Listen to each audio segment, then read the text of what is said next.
that we can wait for 5 minutes, but I think that most of the people are there, at least our panelists, and maybe that the opening the webinar may invite people to join. So welcome to this dedicated webinar, on which is related to marine aquaculture for the WestMED. I think, I don't know if Victoria, you want to recall these rules which are displayed? Yes, thank you, Frederick. Yeah, it's very easy and quick reminder. So please stay muted at any times. For the speakers, that will work. That if you're not intervening, then we will appreciate if you can keep your camera and microphone off. We will encourage you to use the chat function to share with us your comments, thoughts, and questions that will be addressed during the Q&A section. And for your webinar will be recorded. If you have any technical issue or any problem during the running of the webinar, or you would like to share something with us, please use the email address that you can see on the screen. Thank you. Frederick? Yes, maybe last technical point. If you are more comfortable to write your comments on Q&A or on the chat in French, you can do it. I will follow them, but we'll keep English as the main language for discussions in order for all attendees to fully understand and to follow the discussion. So thank you for all these technical issues. So I would like just to open. I will leave the floor right now to the WestMED National Hub from the Southern South. And I will give the floor to Salem Miladi, the Tunisian National Hub. Thank you, Frederick. It's an important event for us, mainly the South countries, for this sector. And I believe we have many assets, for example, in Tunisia, but we have also many weaknesses. And we are going today to talk about that. We have two persons from Tunisia, from CTA, Centre Technique d'Aquaculture, in STM, M. Azeza and M. Hajembarek. Some positive points in this sector for Tunisia. We have a strategy for fishery and aquaculture, 2016 and 2026. We have the center, like I said, of aquaculture in Tunisia, Centre Technique. Et on a l'INSTM qui est un centre de recherche dédié pour tout ce qui est activité marine et maritime. We try these last years in Tunisia to diversify towards alternative high value added production, mainly seaweed, les algues, et marine biotechnology. To diversify, because la seule production qu'on a, c'est la production principalement, pas la seule, mais principalement l'eau et dorade. Mais on a aussi beaucoup de points qui restent à clarifier dans le secteur, que je qualifierais un peu de faiblesse, some weakness in this sector. Notre production se limite à 20 000 tonnes, donc only 20,000 tons. On a aussi un développement peu rapide, slow development despite significant investment and subsidies. On a aussi une dépendance, notamment pour pour la nourriture des poissons, donc dependence on key segment of the production value chain, mainly fish food, qui est pratiquement totalement importé. Voilà un peu quelques points positifs, quelques points négatifs encore qui demeurent encore dans le secteur. On essaie un peu dans ce webinaire de clarifier tout ça avec mes collègues ici présents avec vous. Merci. Maybe if I can just make a short wrap-up in English. So Mr. Miladi recalled the fact that in Tunisia, production still being limited, and the development of the sector, in particularly beyond fish production, still being low. The key issue, which is related to the national dependence or lack of dependence along the value chain. So it's highly important to see how aquaculture can be developed, not being fully dependent on the importations for local production. So a willingness, some weaknesses, but a great willingness to go ahead, not only on fish production, but also on other species. Now I give the floor to Mr. Samir Grimes, National Hub for Algeria. Thank you, Frederic. I'm very pleased to be with you in this webinar. On the case of Algeria, as said by Miladi, for southern country, Mediterranean country, and West Mediterranean country, the aquaculture is one of the key sectors that has been identified as a key sector for developing blue economy. Aquaculture in Algeria is still weak, and we consider that aquaculture, such as fisheries and agriculture, will be one of the sectors that will participate and contribute in a relevant manner in developing food security of Algeria. This webinar held also in the special condition because for the Ministry of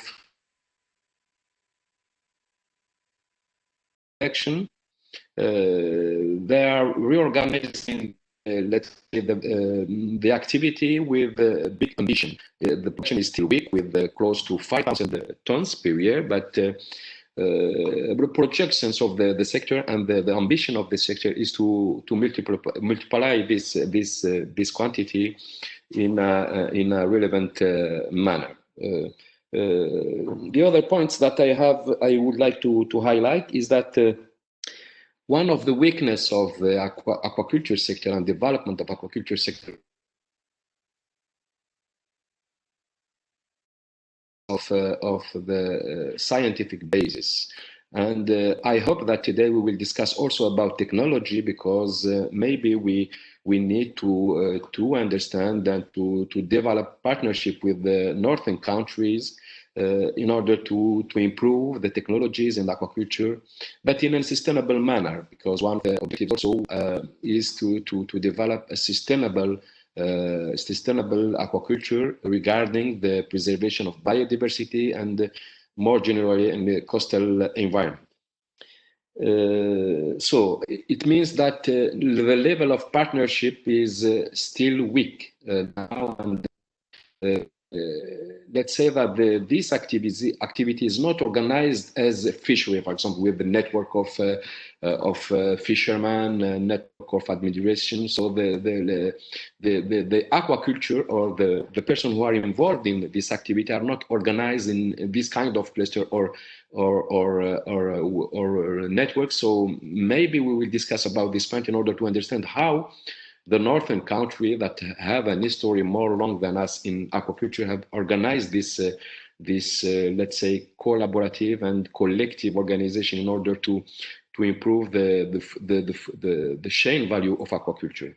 In Algeria, there is two key research institutions dealing with aquaculture.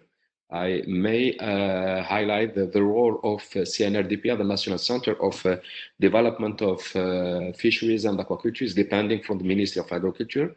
obviously. And the second one is from the universities. The National High School of Marine Sciences and Coastal Management will produce the engineers in aquaculture, and in particular focus on technology in aquaculture and sustainable aquaculture. So finally, I would also confirm strongly what have been said by Melody, that also in Algeria we are fully depending from the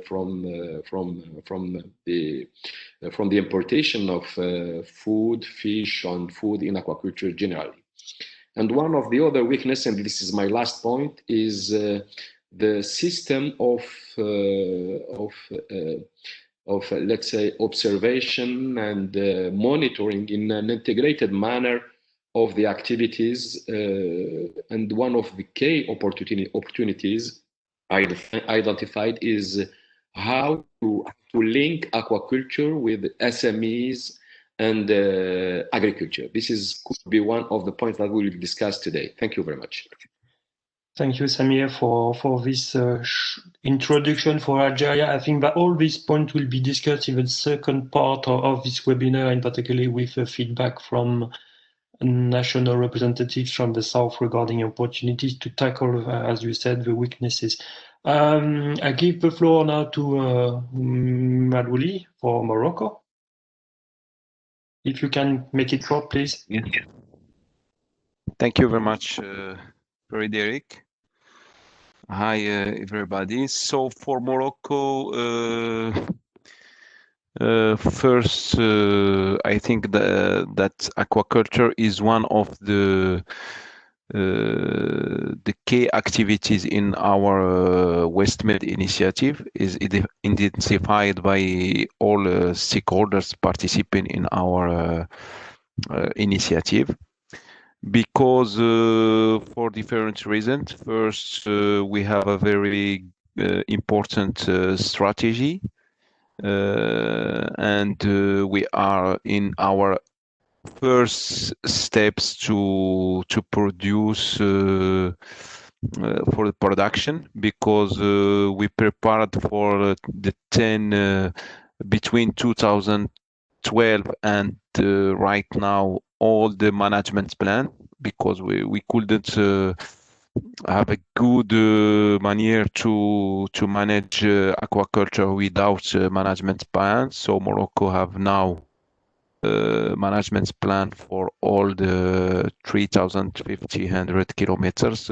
coastline, and we start our first companies for this year, and we continue for next 3-4 years. Participating with us in this webinar, the agency specialized in development of aquaculture, ANDA, and Mr. Mansouri can say something about also we have some of course we have some weakness, like said by my colleagues from Algeria and Tunisia. We have a problem with the spatial planification, because the activity in Morocco, the activity concerning the maritime space is very intensive, and so we have some difficulty to make sure that all can be okay for this item. The second big weakness is markets. Unfortunately we work in the same markets as our colleague from the north of Mediterranean side, and in Morocco we don't have any subsidized, so it's very difficult to manage the competition between our companies and for example European companies. Of course, we have the same problem with importation of alimentation and Lenessin and others.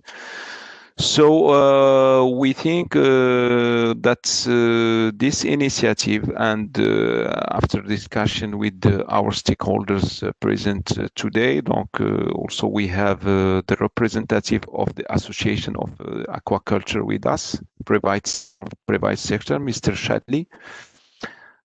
We think and we hope that this initiative can produce some collaboration in technical matter and more than technical matter to work in efficient projects and to produce something very efficient for the next 2 years. Thank you, and we can continue our discussion for all this afternoon. Thank you, Mohamed, for this spotlight on Morocco. I think that now we can go directly on the subject. So I give the floor to one funding opportunity funding managers for Interreg to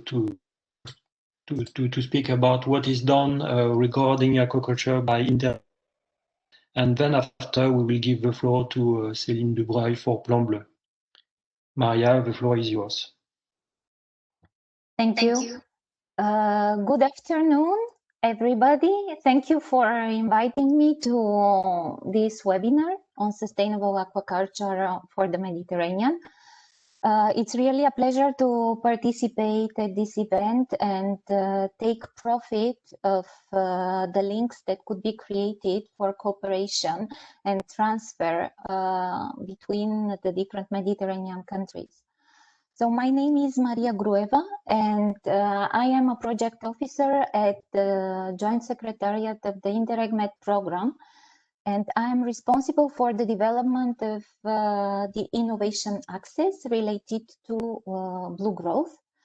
The Interreg program is a transnational European cooperation program involving 57 regions from 13 participating countries from the northern part of the Mediterranean, 10 EU member states from Portugal to Cyprus, and 3 pre-accession Western Balkan countries, Albania, Bosnia and Herzegovina and Montenegro.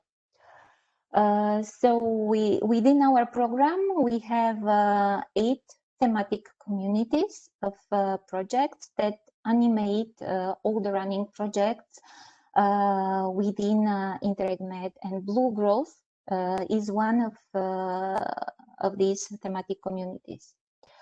I am very happy to see that representatives of this thematic community participate at this webinar.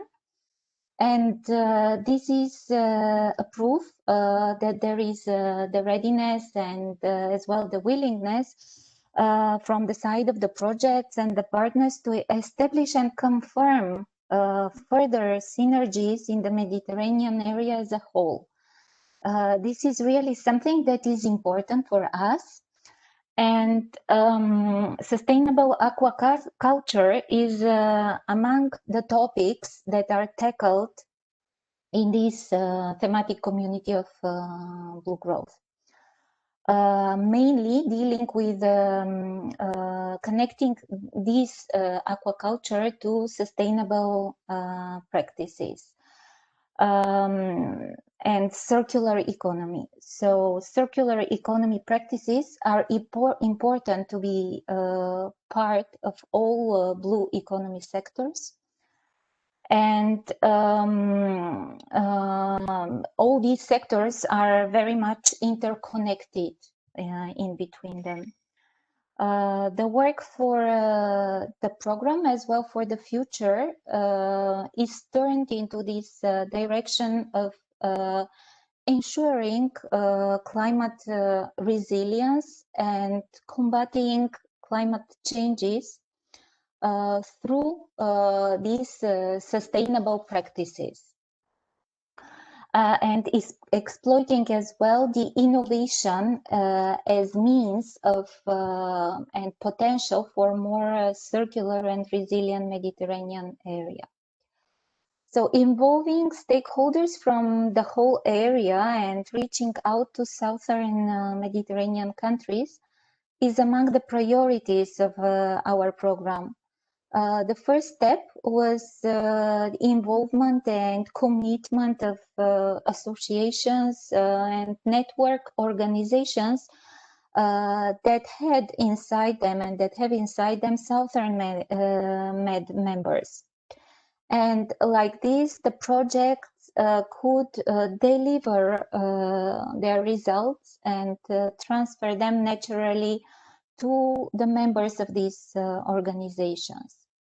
In a more structured way,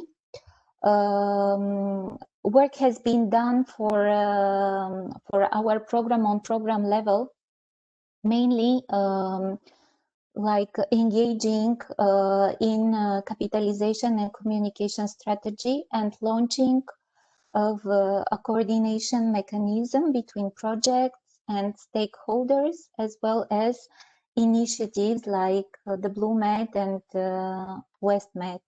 As well, we established as well good relations with the Union for Mediterranean and DG Mare. We and other European territorial cooperation programs that work as well with directly with beneficiaries from the Southern Med countries, like the ANIMED program. Important aspect is the inclusion of associated partners in our project that come from the Southern area, and planning of activities as well as mutual and joint workshops as well in countries in the south. The program is committed to go on with this work of inter-program and inter-initiative coordination and transfer of results and project synergies. So I'm very much looking forward to listening to the following presentations, and I attentively listened to what has been just mentioned before by the colleagues from Algeria, Morocco, and Tunisia. And I can say that in our program, we work as well with SMEs and clusters. So maybe we can have this type of exchange on the topics that could be of your interest.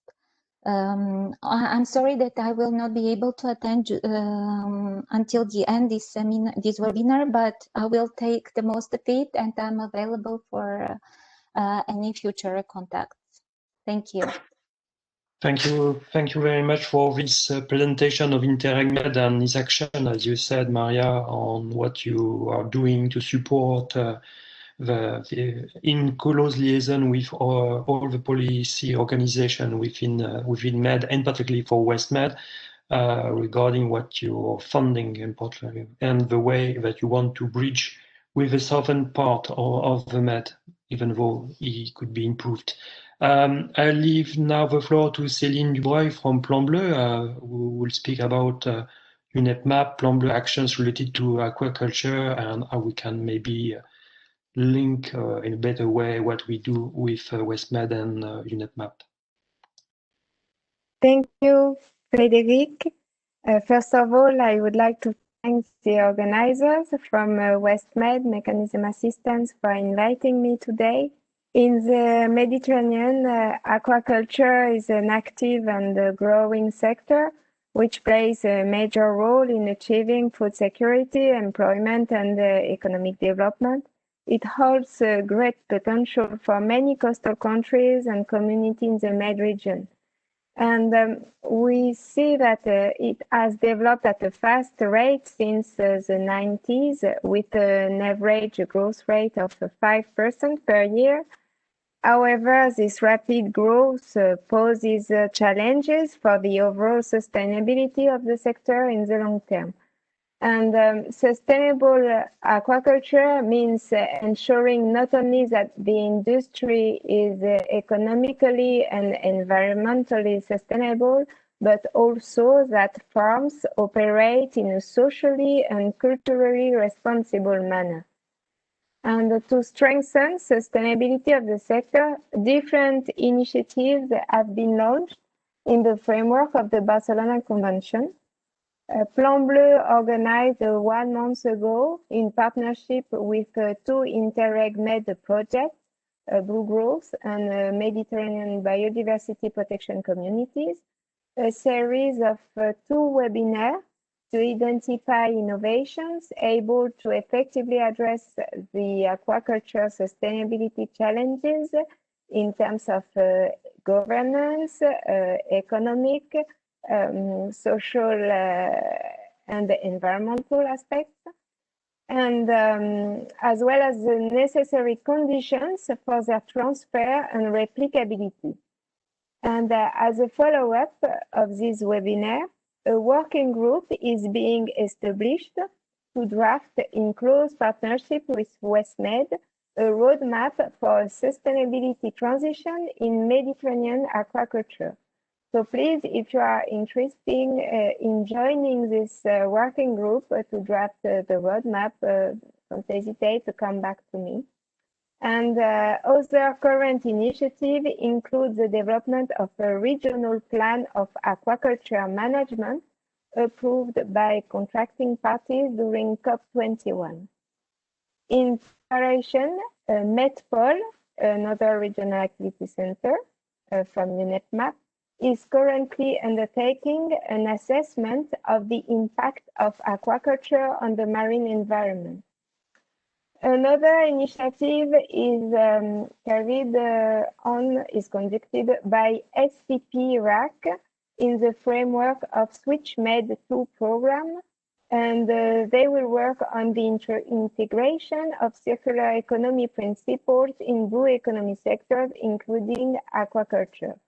And Plan Bleu will be partner of these activities, and as Maria said just before, Plan Bleu is partner of the Med Blue Growth community, and a project from this community, which is Blue Phasma, and it will be presented later during this conference, will work also on the integration of circular economy principles in aquaculture.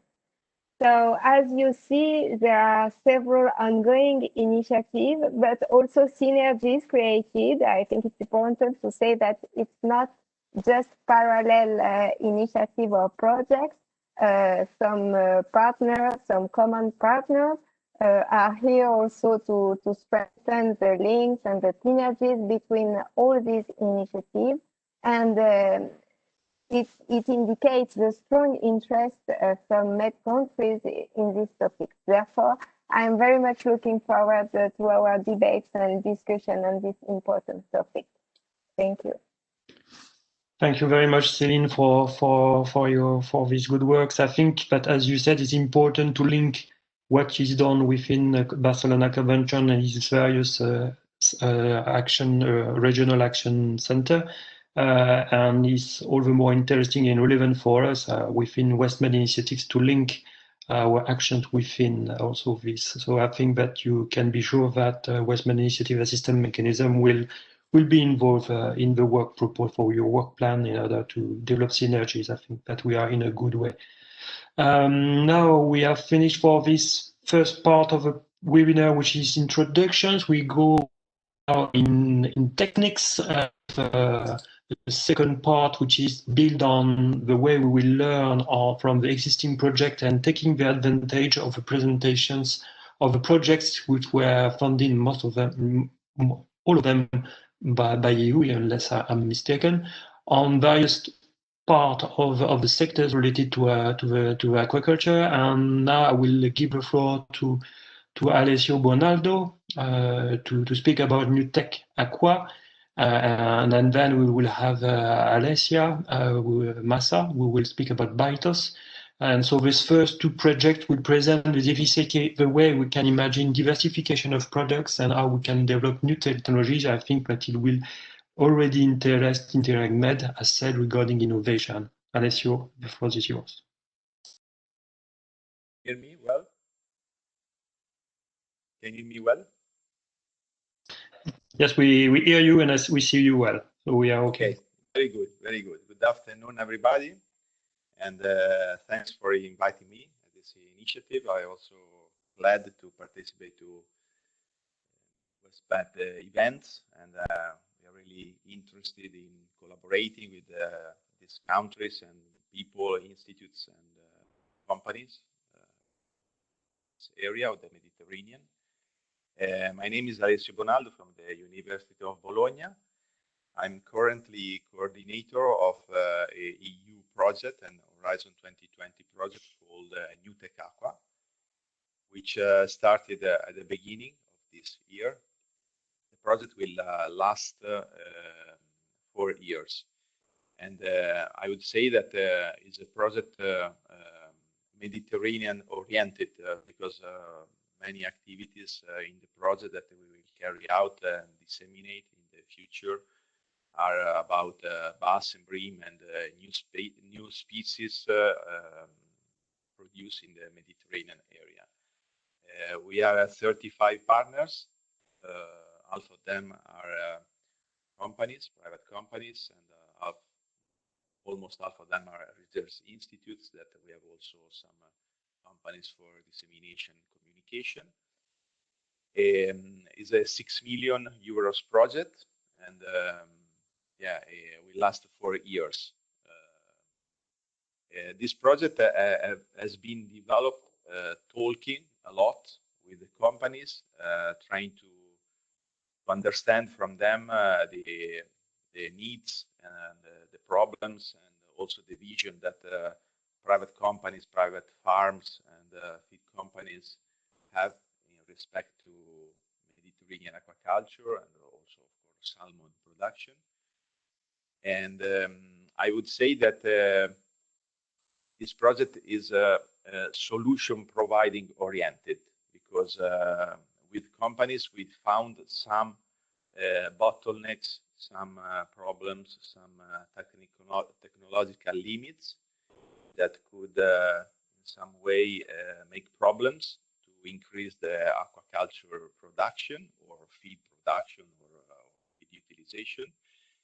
And with them we selected a basket of we call them solutions, divided in 6 categories, which are let's say the most important categories that we consider now strategic to support aquaculture in the next future, which are Industry 4.0, which is the precision farming issue, which is a very hot topic in this period. All the automation of aquaculture productions from feed management or disease outbreaks prediction, everything that can support farmers and companies to make decisions, for example. This is a very nice and very innovative topic. Then we work and we will work on feed development, which is also my specific topic of research, because I'm a nutritionist. I will tell you slide. Genetics, which is another very important issue, especially in Mediterranean aquaculture, where genetic selection started a bit later than salmon, and this is very problematic in terms of competition with the northern aquaculture sector. Then the diversification has been mentioned in previous speech. We want also to diversify the aquaculture production, not just to increase it. So we work also on new species, not really new, just some species that are already known and produced, but where some bottlenecks now are limiting the expansion of this new species production. Then we will work also on new products, because especially after coronavirus pandemic, it is clear now that aquaculture is not as ready as other animal production sectors to face stresses in terms of market or periods where the product can be sold. And aquaculture also needs new technologies to develop new products, preserved products, and ready-to-cook products, frozen products that can be, for example, kept for a few months, not just sold as a fresh product, to wait, for example, for a better period for selling fish or selling the production of farms. And also the last solution sector is farming, of course. We also work on new farming systems, but I will tell something more in the next. The last information from this slide is that we also included many species we consider important for European, but also Mediterranean aquaculture. Salmon and trout, of course, be included in this kind of projects, but we also work in, and we will work on bass and bream, amberjack, meager, sole, and mullet, which are considered for New Tech Aqua Consortium very promising species, especially mullet. We work on and will work on mollusks, oysters, and mussels. Activities. And in Spain, a partner of is also working on a microalgae selection and production as a feed ingredient or also as food. Next slide, please. Okay, this are just some examples of what we are doing in this project. Of course, the activities already started. We had some delays because of coronavirus pandemic, but the activities are on schedule. And about feeds, as I said, most of the activities will be on Mediterranean species. So we are developing new pro-health feeds containing botanicals or natural additives, able to increase welfare of fish and to reduce the antimicrobials utilization in fish, which is a very important issue also for the next calls of Horizon. We want to develop new fields for organic production, which is another very important issue. There is a lack of organic ingredients for organic aquaculture, so we will test like a new 5 ingredients, organic ingredients for bass and bream and amberjack. And then we will work also on circularity of feed production by using byproducts from fishery and aquaculture, eliminating the utilization of fish meal in feeds. So a zero waste, zero fish meal feeds for bass. Then just you can see here just the titles. I will need much more time to explain and to tell about all the activities that are in progress in New Tech Aqua. I would like just to highlight something that I have not said yet. We also work on brackish aquaponics by using mullet and salicornia, which is another very new system to produce in a circular way animal proteins together with vegetables. We have the breeding programs to improve performance, but also robustness of fish, again, to limit the utilization of antimicrobials in aquaculture. Here you can see that I already said the names of the species that we want to work on to, let's say, close the protocols to reproduce these species, especially Greater Amberjack and Meager, are already producing some hatcheries in Croatia, Spain, and France, but some bottlenecks are still present in the production cycle.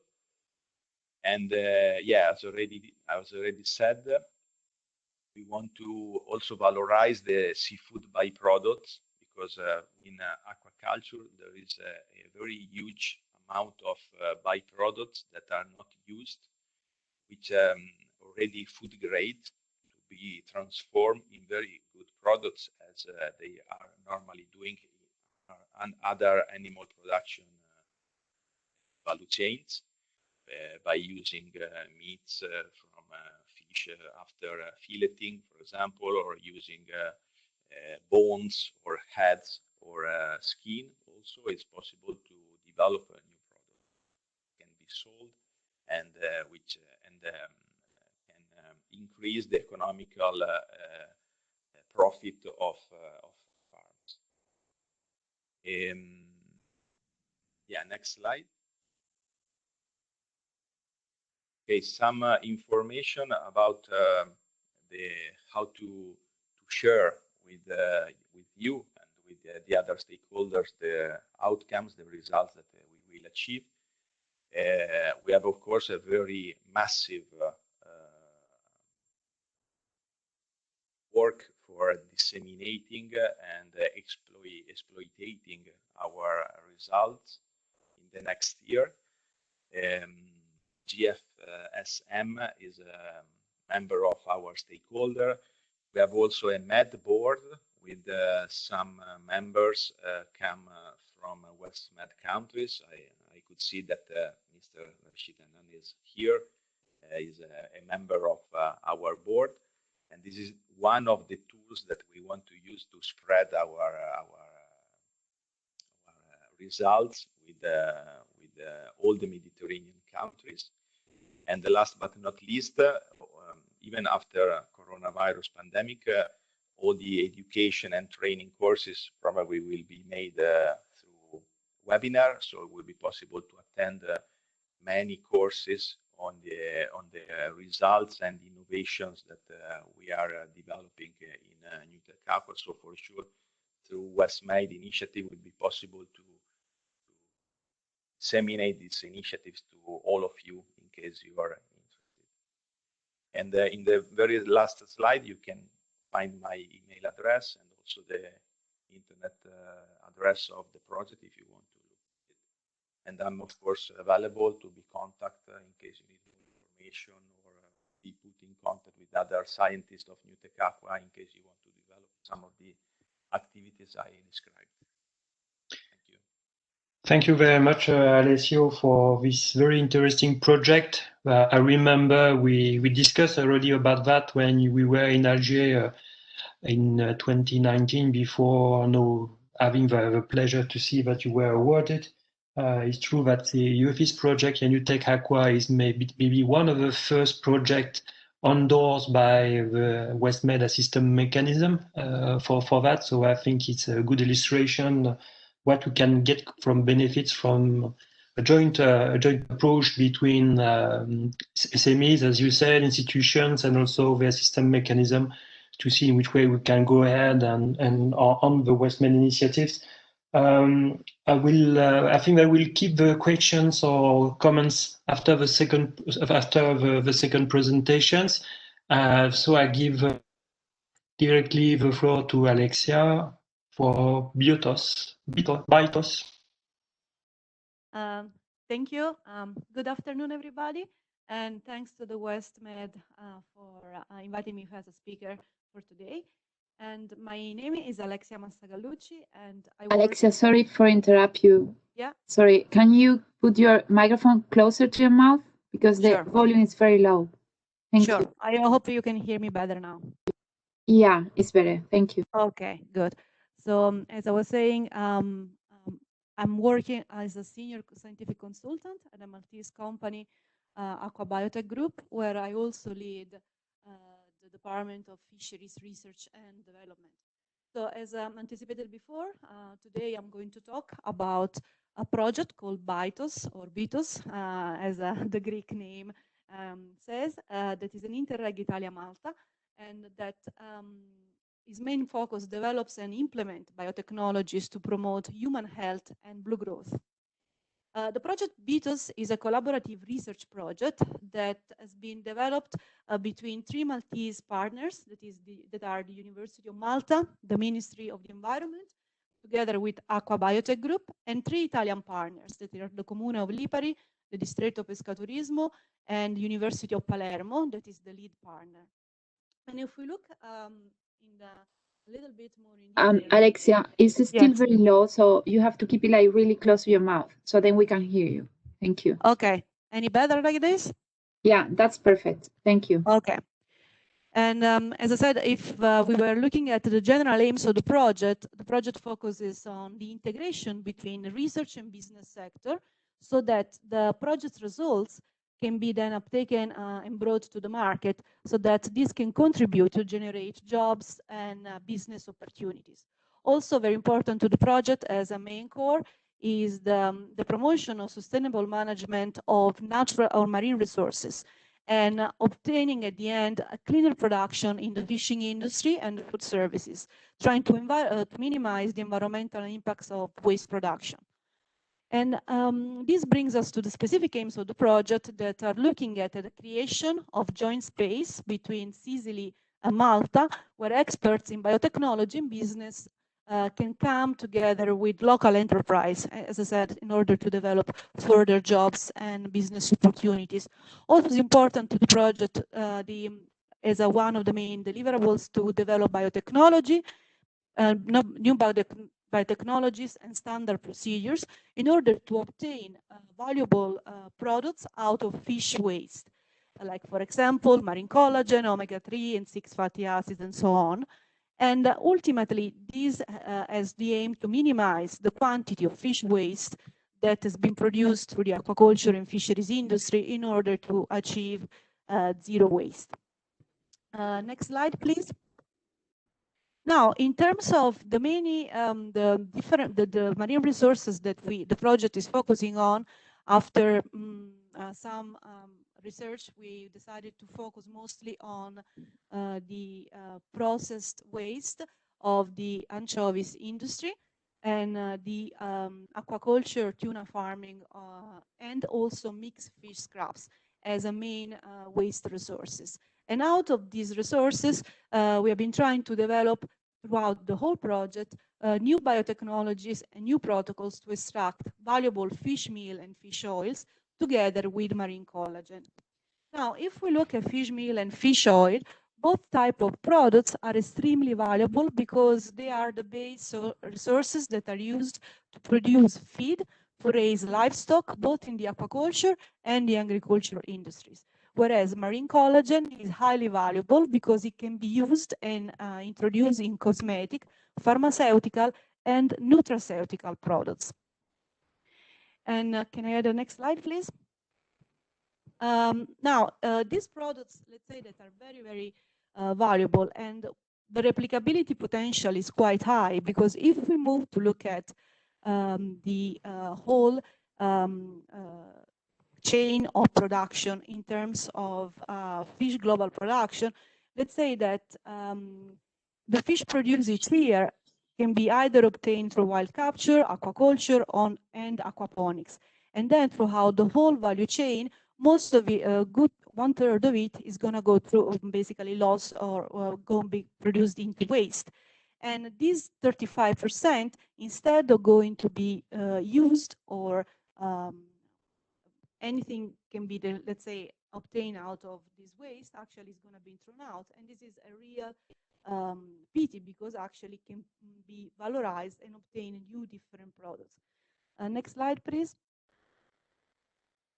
And if we look at the total global fish production, over 171 millions of fish that are either obtained through wild stocks and wild captures or aquaculture, 21 millions of it are destined to produce fish meal and fish oil. So the waste that is produced through the fish through the aquaculture and fisheries industry can actually be converted, let's say, in a treasure. And if we look at the next slide, we'll see that most of this production at the moment is coming from wild stocks, but in 2030, as from the FAO projection, we can see that the aquaculture sector is the one that is going to produce most of this waste, then again can be turned into, let's say, gold and in new products that can be valorized.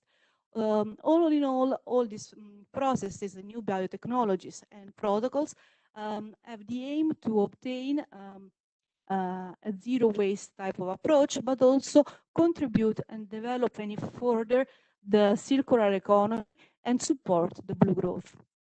In the next slide, you'll find my contacts. So if you have any question or you want to any further clarification about the BETOS project, please drop me an email. Thank you very much for your attention. Thank you very much, Alexia. I think that you really raised an important point, which is how to reduce the waste and to create, as you said, from waste gold. So it's really important, and I guess that the outcomes of the project could be relevant for all any countries who want to develop aquaculture, because as already pointed out by all the southern panelists at the beginning, the share of this webinar, they raised the fact that they need to improve the creation of value along the value chain, and what you're proposing, what you're implementing within this project is really pivotal for this. We've got a short period for Q&A for the time being. I haven't seen any things on the chat. Do you want Samir, Salem, or Mohamed give some comments on this? On these two projects? We take 5 minutes for comments and then we decide. I think that our stakeholders can ask something for this project. They have more visibility, Mr. Shedley and Mr. Mansouri, if they can say something for that.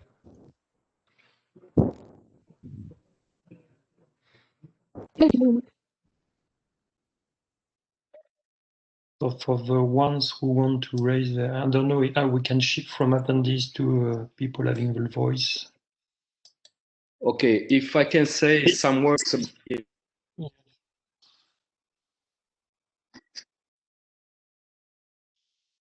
Better for you to keep your camera off, Samir.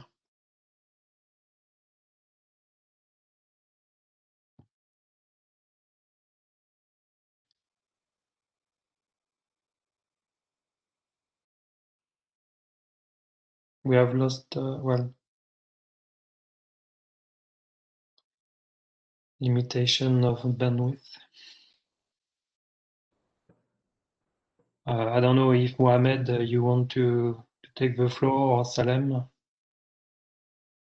Anyway, we will have time to discuss about this this project maybe during the second period. Samir, you come back. Yes. Okay. Can you hear me? Go. Yes. Okay.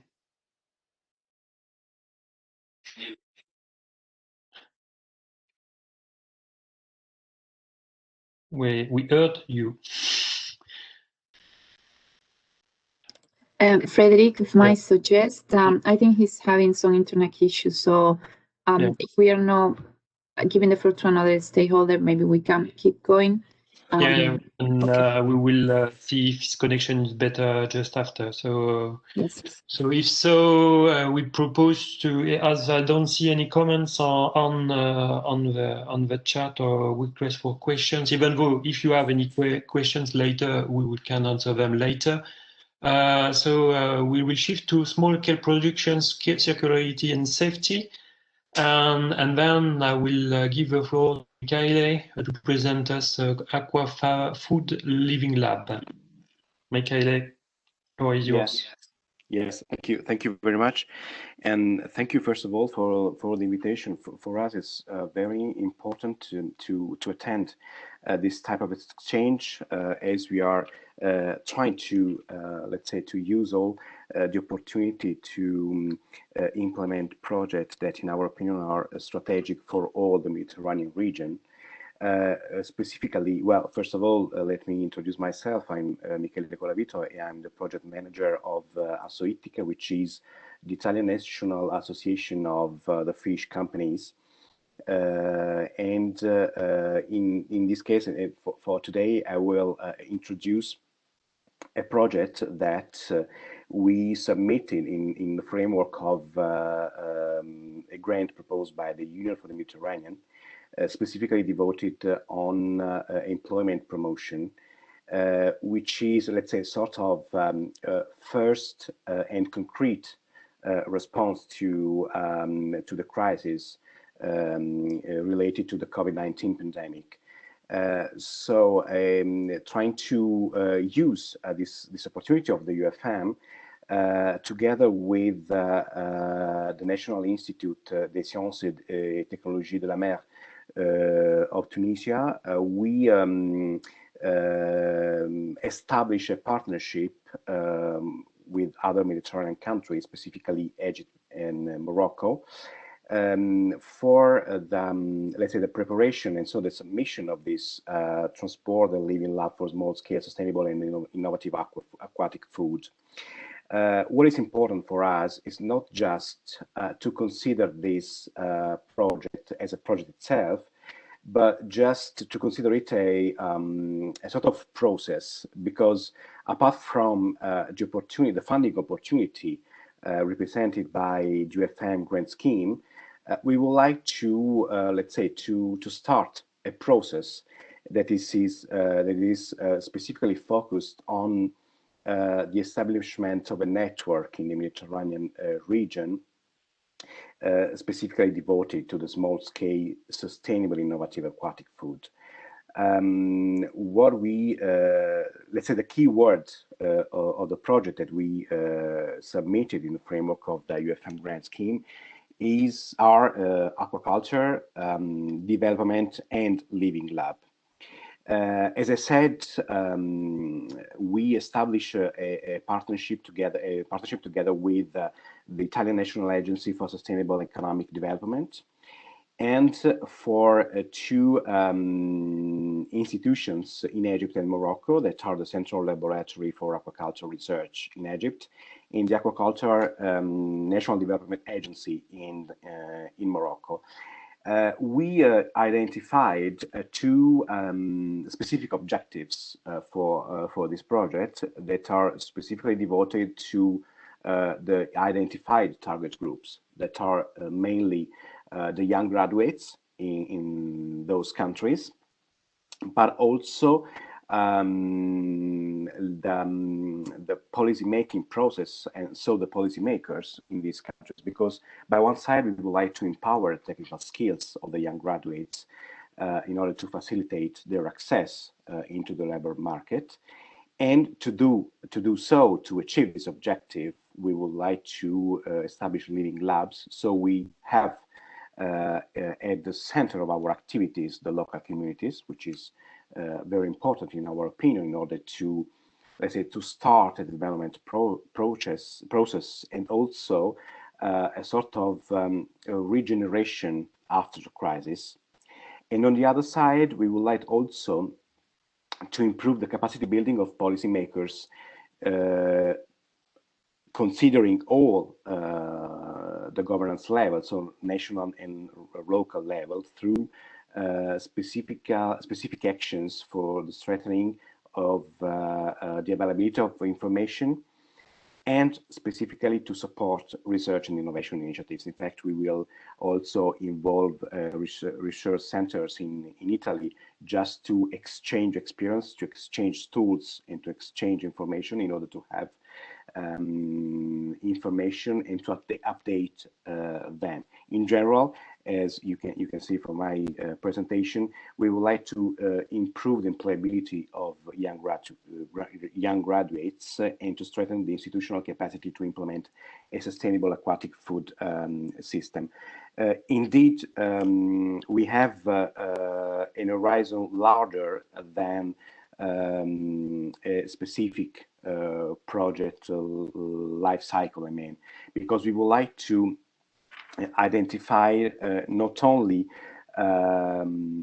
let's say, emergency measures to respond immediately to the crisis, to the pandemic. But we would like also to identify those structural measures in order to have a development process in all the countries, and so consequently in all the Mediterranean basin. That's why it's important for us to involve also the policymakers, because we need to share tools and methods, of course, declining in each specificity for each country, but we need to identify those measures that can, in a structured way, let's say, start a regeneration process of the territories. If we can, I can ask you to change. So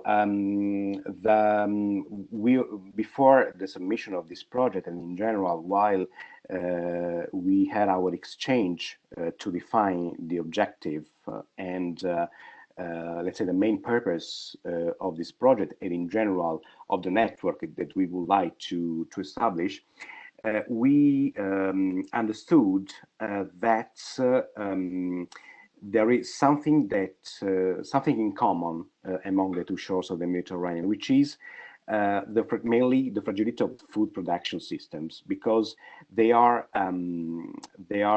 based on global investment, on export, etc. So what we would like to do is just to improve the capacity of local communities in order to have an economic development for each territories, and not completely dependent from the export. And the other point, the other challenges that we are trying to face is just related to the high capital intensive model that let local communities and economies strongly dependent to the pandemics and other shocks, which make the economies really, really vulnerable. So as I spoke before, we don't want only to promote projects, even though at strategic level, but we would like to promote also some process.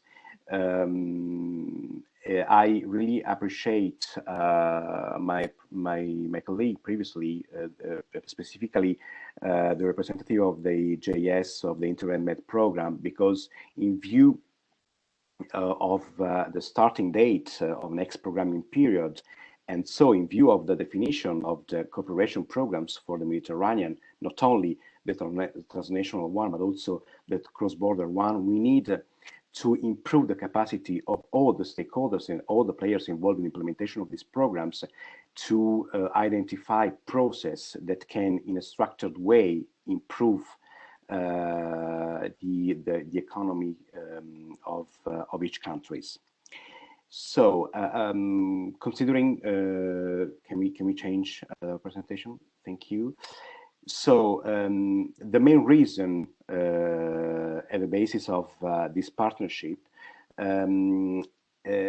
is also the grant for replicability of this project, because first of all, we have at the Mediterranean level a high potential in terms of innovation, which is related to food security, climate change adaptation, the enhancement of food quality, and other issues that can really represent a common path where Mediterranean countries can have important exchange. But I would like to say also that the strength of this project is that we already establish a transnational network because we involved, as I told you, Italy, Tunisia, Morocco, Egypt, but also Mauritania, because some target site will also be located in Mauritania. But the potentiality of this transnational network is just to include all the Mediterranean countries, just to have in mind the importance to have a medium long-term goal. And so, as I told you before, We would like to promote other projects to be funded and to be submitted in the framework of the opportunity funding of the European Commission, first of all, but also of the cooperation programs, as I told. So thank you very much for this opportunity. I hope, of course, that the project could be approved in the framework of the UFM grant. But of course, as I told you, what is important is just to have a first step toward the establishment of this transnational network on the issue of the aquaculture at small scale. Thank you very much. Thank you very much, Michele. I fully agree with you. It's really important to work in a network, and I think that this webinar illustrates the need and the fact that we are already building the network on that. And I think that it's also, as said, really important as you raise the issue regarding skills, the way that we have to build the resilience of the sectors, because as you said, it's really capitalistic, so it's really important. It's not only public fundings, but also private fundings, which is also important to give visibility, to give opportunity, because the creation of value at the end would be, first of all, by and from the private sectors. So we have to see how we can develop and on all of this. So cooperation is a key. And I guess that one more time, WestMED Assistance Mechanism, thanks to the network of National Hub, can help national stakeholders and regional stakeholders to go ahead, as you said. And I think it's also linked to what was said also by Céline regarding Plan Bleu and UNEP MAP actions, because it's also linked to the sustainability and to meet the objectives to create value and to feed people at least. Thank you for that. So now we shift to Blue Phasma with my colleague Colin Ruel from Polmer Méditerranée. Colin, the floor is yours. Yes, thank you, Frédéric.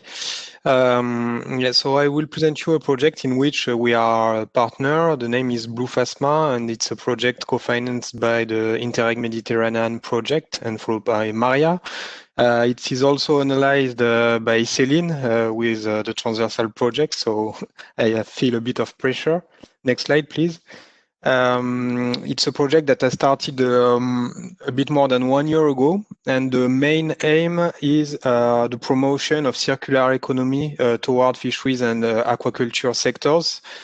In this project, and it's linked also with the objective of the Interreg Med program, the aim is to support the development of SMEs and clusters. So we are working on these two aspects, but I would say that the main aim is remains the promotion. We are 14 partners. We are led by Greek one, the University of Patras, and we have a good representativeness of European Mediterranean country in this consortium. The budget, you have it 2.8 million euro. You can, next slide, please, sorry. So here you have the different partners that are involved. Next slide, please. In this project, even if it's even if it is a quite new project, we already have some, in my opinion, quite concrete and good results. One of the first steps was to define a tool to measure the willingness and the knowledge of circular economy applied to aquaculture and fisheries by the different stakeholders. So fishermen, aquaculture farmer, can be also union of fishermen, all that type of factor. And what has been done is so to develop this tool. So it takes the form of a questionnaire, and we have 114 respondents at this stage, which is quite good. And okay, it's not a magic tool that will allow the fisherman or aquaculture farmer to define a strategy towards a circular economy principle, but at least it's a first step to inform them about the stakes and what could be the benefit for their own business. The second, I think there is an issue with my PowerPoint because it was not the first slide I wanted to show, but no problem, I can continue. The second tool that has been developed and that is currently developed is a database, a knowledge base made of good practices, tools, solutions, or methods. So of circular economy, of course, applied to the two domains. And we have already maybe 50 identified good practices. And I think it's clearly a concrete project. So you have short details about the best practice. So for instance, I take as example what you can see now. It's a project on feeding of fish and various type of various types of feed you could bring to this fish. So it's a good knowledge base for, I think, everyone, for fishermen, aquaculture, the general public, the policy makers. So I think these tools should be used and promoted, and that's why I presented that. Can you change the slide, please? Yeah, so here, okay, it was the first, the first. So yeah, as I was saying, we have more than 100 stakeholders that have used our tool. So it's open, and when we talk about bridge we can make between communities, between projects, I encourage you to have a look to the tool, to test it if you are concerned, and to see the results. And it's a good way to enter in our project activities. The other part is also to the community, even if InterRegMed is a Euro-Mediterranean program, the platform is open to any stakeholders having interest in circular economy. So don't hesitate to register. This is fully possible. Next slide, please. Yes, we have also, so at this stage it's more at the level of the project, but the idea is to build also a network for a platform. So I heard from previous speakers that platforms are already created, so I will make the link with them obviously. So in live I can manage the chat too. Yes, good practices can be found on our website. So, and it's quite well accessible. So when I will share this presentation, you will have the link in it to click to access all that. We have also prepared, okay, it was a part of the European project, but we had to prepare a memorandum of understanding. Basically, it's a mutual commitment from the Blue Phasma partnership and the stakeholders to continue to work together. We have already collected 45 signatures. So again, it's not, for me, I didn't expect at this stage so much interest for all the stakeholders, but we were positively surprised. And again, we have just launched our project since 1 year. We have 2 years left, so this is, yeah, I think it's a very interesting topic to push for this domain. Next slide, please. Yeah, what will be the next step for 2021? So there will be, so I heard also from the previous speaker, the Living Lab approach. So in the project Blue Phasma, we will also follow a Living Lab approach, so a collaborative approach to define together solutions or support to concretely implement circular economy activities in these domains. So in the project, you have the local level that will start, and then there will be exchange between all the different experiments that will be done in the different countries of the partnership. So I will be at this stage. I can only speak about the French Living Lab. What we will do. So it will start from now. I would say from January to April. And we will focus on the management of production waste, so which I described there, and the key activities that we will, okay, and our Living Lab, we want to, involve directly the people through a part, with their participation in all the process of reflection and so on. but we want also to start to share with them very concrete activities or benchmarks. So one of our first activities to study other maritime facade to better understand what is done with production waste and try to find, let's say, applicable and interested solution from our territory. We will define an overall strategy. So yeah, the level, it's not the whole French territory, it's the two regions covered by the program, so Occitanie and Sud PACA region, and which are the two regions covered by my organization, which is a cluster. The idea also within this living lab, it's after sharing common problematic and try to find a solution, it's to support individually some companies, some SMEs, to implement concretely circular economy strategy. So how we will do that, there will be many type of events, even if we are, as all of us, impacted by the COVID situation, but it will be mainly online, of course, through working groups, individual coaching. What we would like to implement too, because we have some good practices on our two regions, but we will see if it's possible. It's a study visit of good practices, like companies already implementing circular economy in their business because by showing by the example is maybe the best way to convince these fishermen and aquaculture farmers. I think it's my last slide. Thank you for your attention, and you have my email address. And again, yes, there are already the links in this presentation, and I'm sure the organizer will share it to you.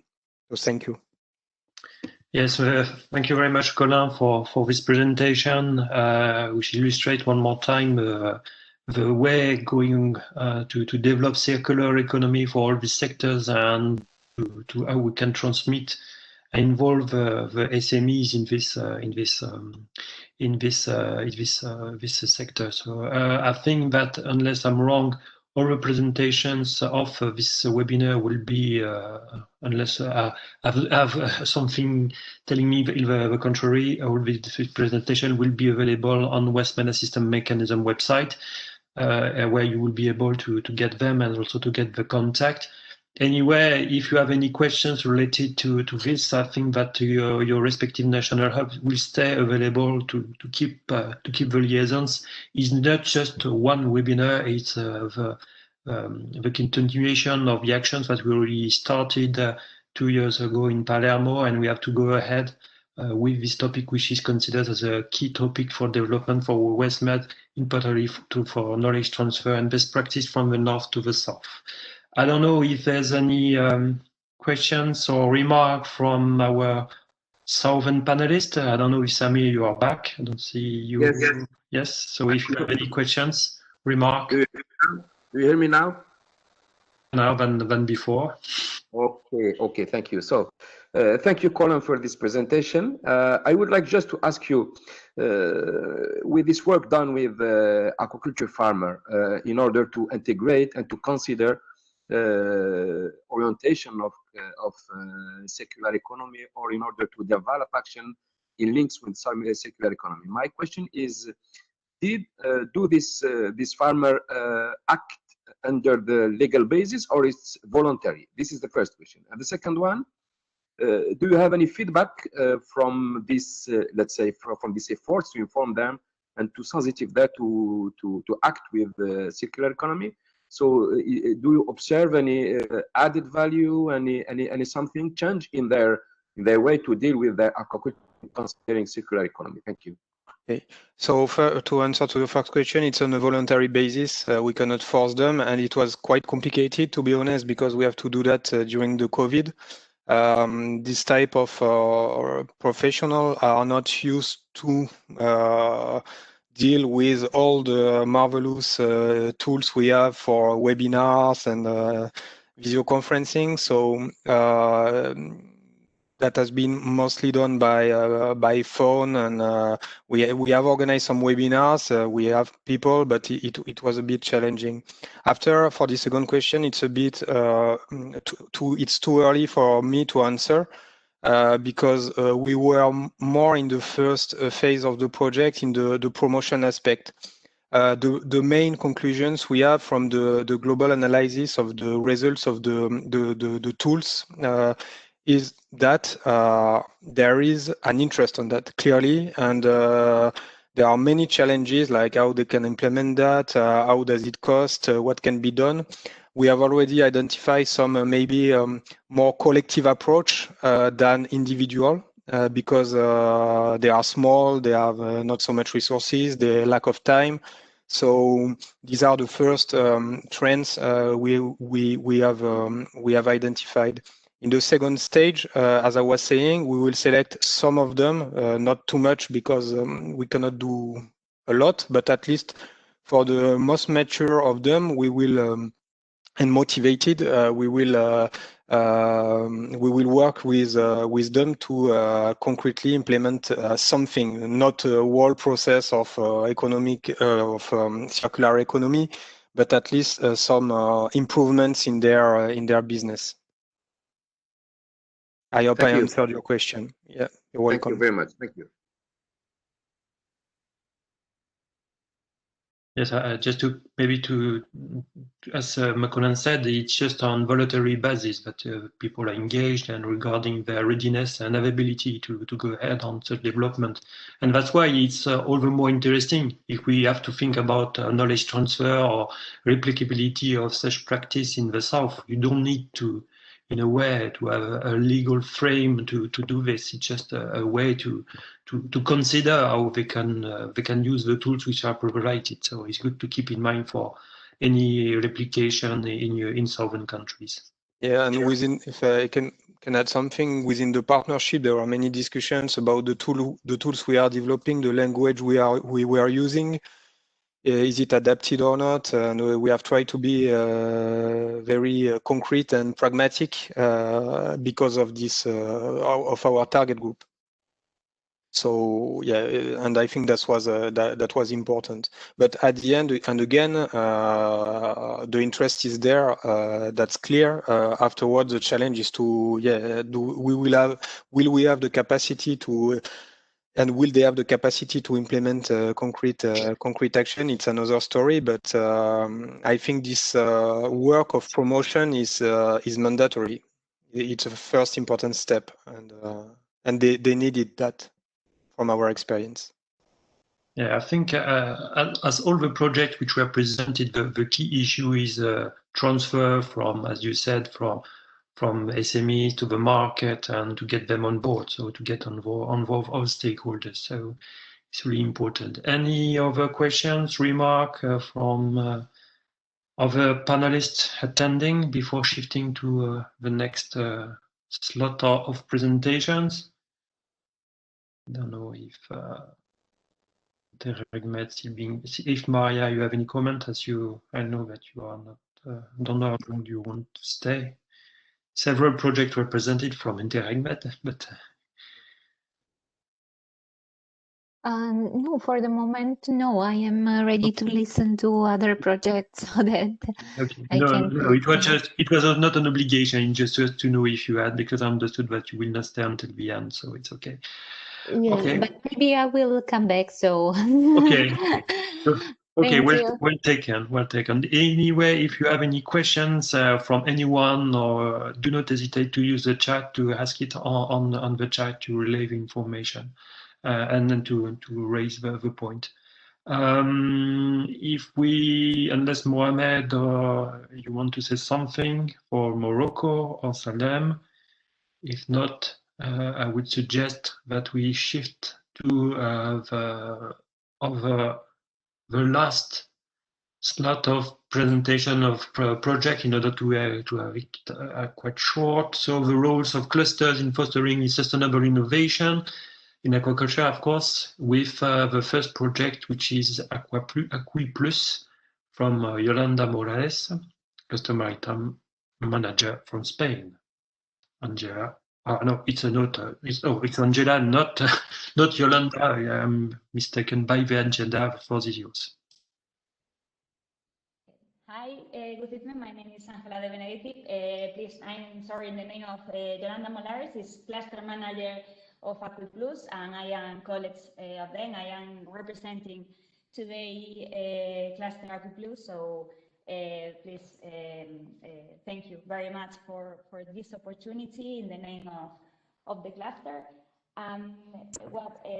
Angela, sorry for interrupt you. Your volume is very low. You need to speak up or put the microphone closer to your mouth.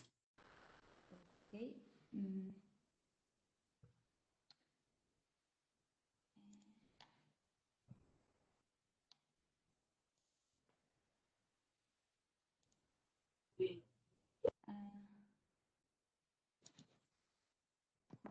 Hi, now you can hear me? No, unfortunately, it's very low. Okay, please let me know.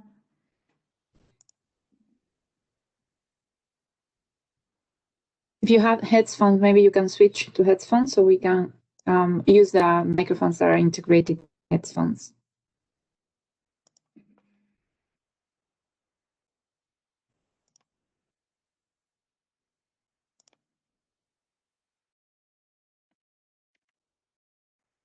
Now you can hear me better?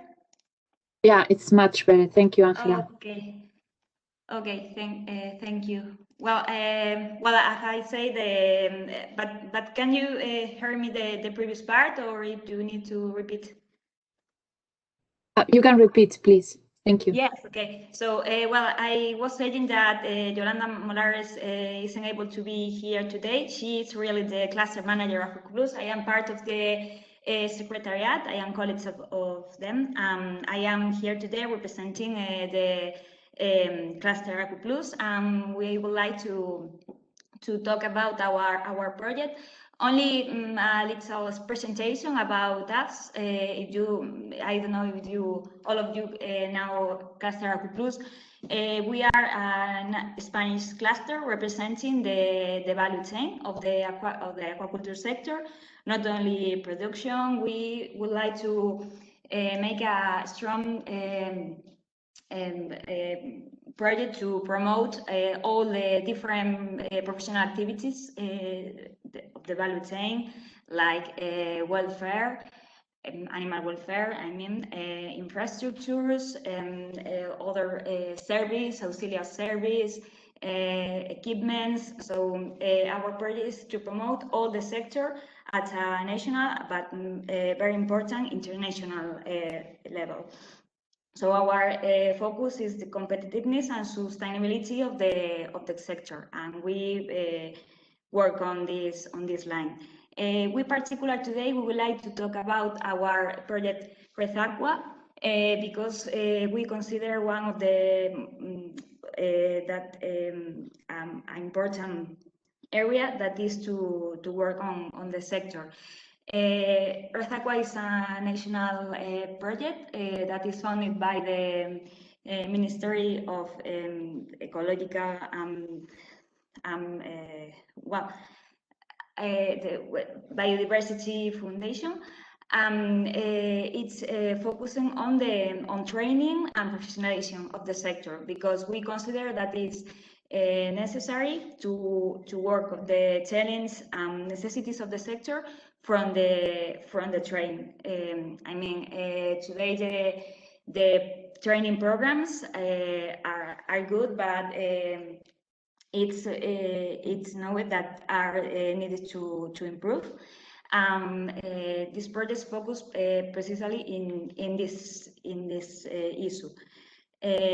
For this, the complete title of the project is Strengthening of Networking, Professionalization and Training in the Field of Aquaculture, the Innovation and Knowledge Transfer. And as the title says precisely, that are the keys for the improvement of the training and the professionalization of the sector. This project includes a number of activities, and the main focus of them are the identification on training needs and the challenge to face, the creation of a network of training and research and innovation at a national level. This network is formed by the representation of all the key actors in the value chain, of course, researchers, teachers, professors, and the companies. Very, very important, the presence of the companies. Another activity is the organization of workshops and different events focusing on relevant topics on aquaculture. One of the more important topic, entrepreneurship and the promotion of new business lines and new projects for young people and the future professionals of the sector. The promotion of collaboration of the stakeholders inside all the training world. I mean, it's very important to include the role of companies and in the process of training, because they can talk about from their experience and show another view that maybe is not possible to show from a theoretical point of view. This project also includes a proposal of a roadmap for strengthening of training and professionalizing of sector based on the needs and the challenges identified along the process, and implementation of an observatory which can be used as a tool of identifying new possibility of projects, calls, and possibility of collaboration with partners to continue with the objectives of the project. Can you please pass to the next slide? Thank you.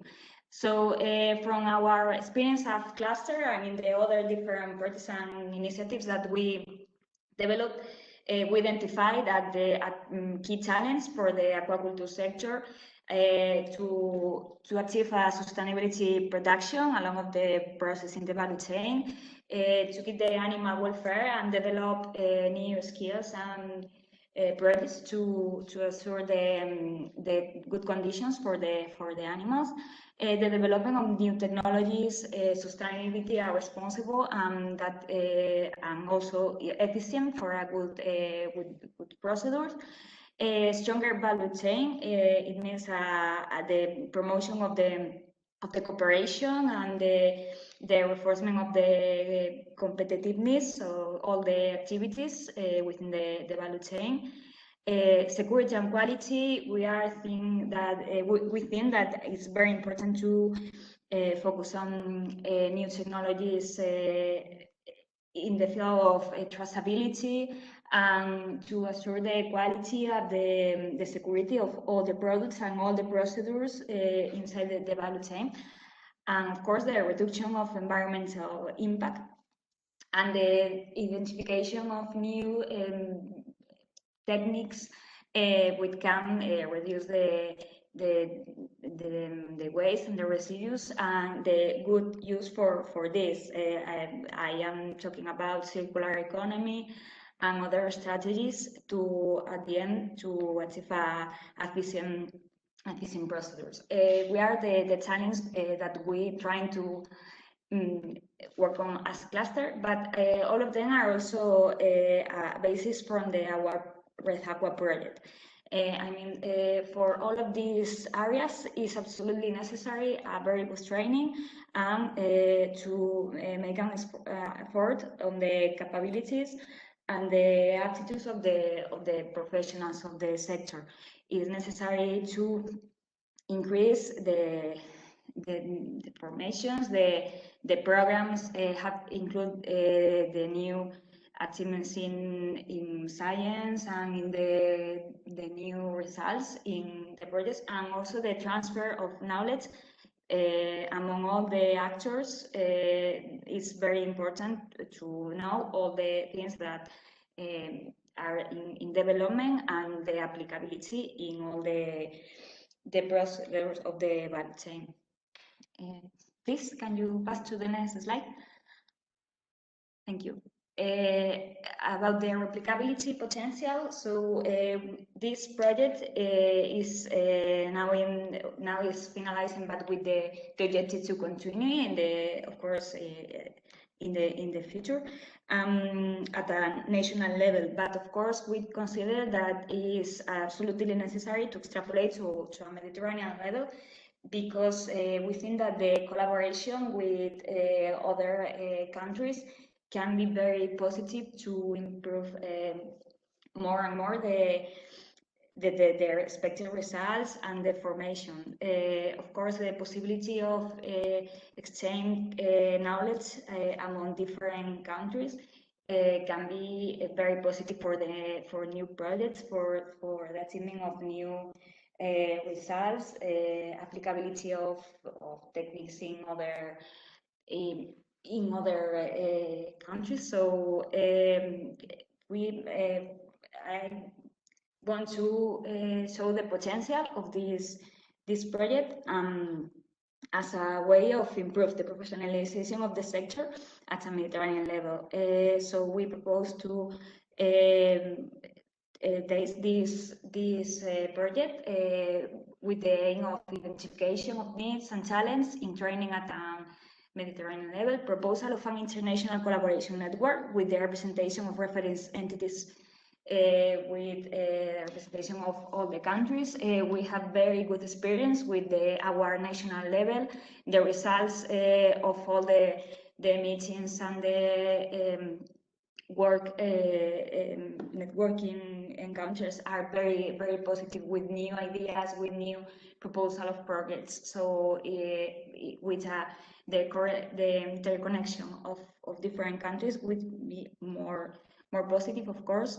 It will be possible to develop training and capacity building initiatives among different countries to promote the exchange of researchers, companies, and trainees. At the end, proposal of projects addressed to face the challenge in aquaculture and the projects of a better training and professionalization of the sector. So thank you very much. These are the keys of our project and the potential with a Mediterranean level.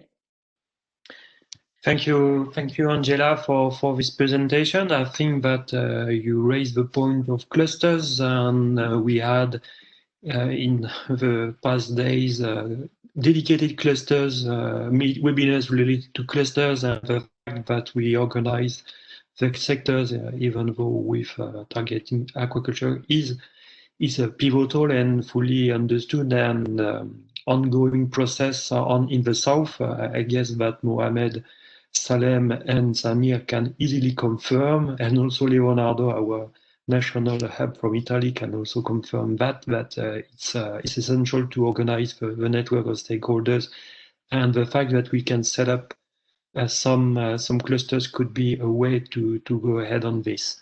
I don't know if we've got somebody for Valormar. Yes, so it's Anna. Yeah. Okay, sorry. Yes, exactly, Frederic. Hello, Anna. So the floor is yours for Valormar. Thank you very much.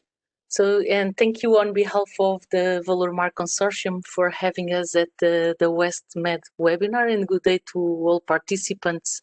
So Valormar is a has a very wide scope, and in general terms, it aims to enhance the valorization and efficient use of marine resources through the integration of the value chains in a logic of circular economy, and it articulates aquaculture, food industry, the biomedics, pharmaceuticals, and the cosmetics.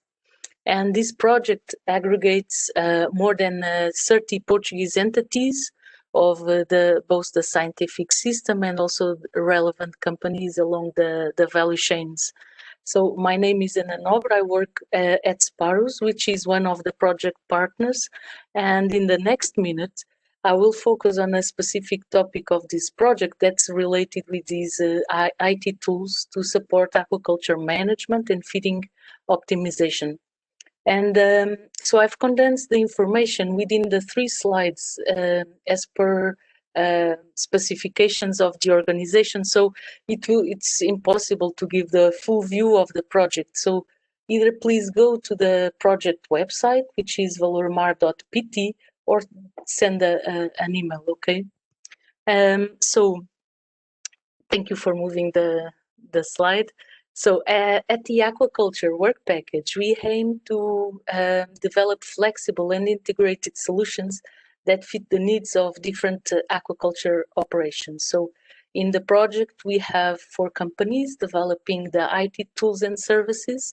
We have 4 end users, which are very diverse. And as you see in these pictures, they include a bream and bass farm, an oyster nursery, an R&D pilot IMTA system, and a commercial seaweed farm.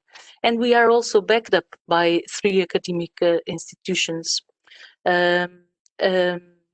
For our main challenge here was to accommodate tools that are useful for such different aquaculture operations. And the challenge common to all applications was to take useful information from data or from models to useful information to for the management of these operations. And so the only way that we could address this challenge is to give the focus, put the focus of the work into the end users, which are also project partners. And so looking into more detail into the work done to support the specific case of the fish farm production management, and please, if you can just give a click on this, thank you. So looking into the specifics of the fish farm production management and feeding optimization, where we at SPARS were also more involved. Here, this slide shows a mock-up of a dashboard that we've created together with a farm team, and the practical outcome was, for instance, that for generating useful predictions, despite all the uncertainty that there is regarding the number of fish that always exist in fish ponds, in this case, we are delivering lower and higher range scenarios. And as the production is evolving, the farmer can check with the sampled fish where they are standing regarding total biomass. And they can have daily updates of the total feeding for the next days, weeks, or months. And this solution is powered by our partner Hydromod with their forecasts for the water temperature, and will be available on the integrated solution that is being built by our partner Navia. And this will avoid that the farm team has to go to multiple web apps to take the advantage of these multiple tools.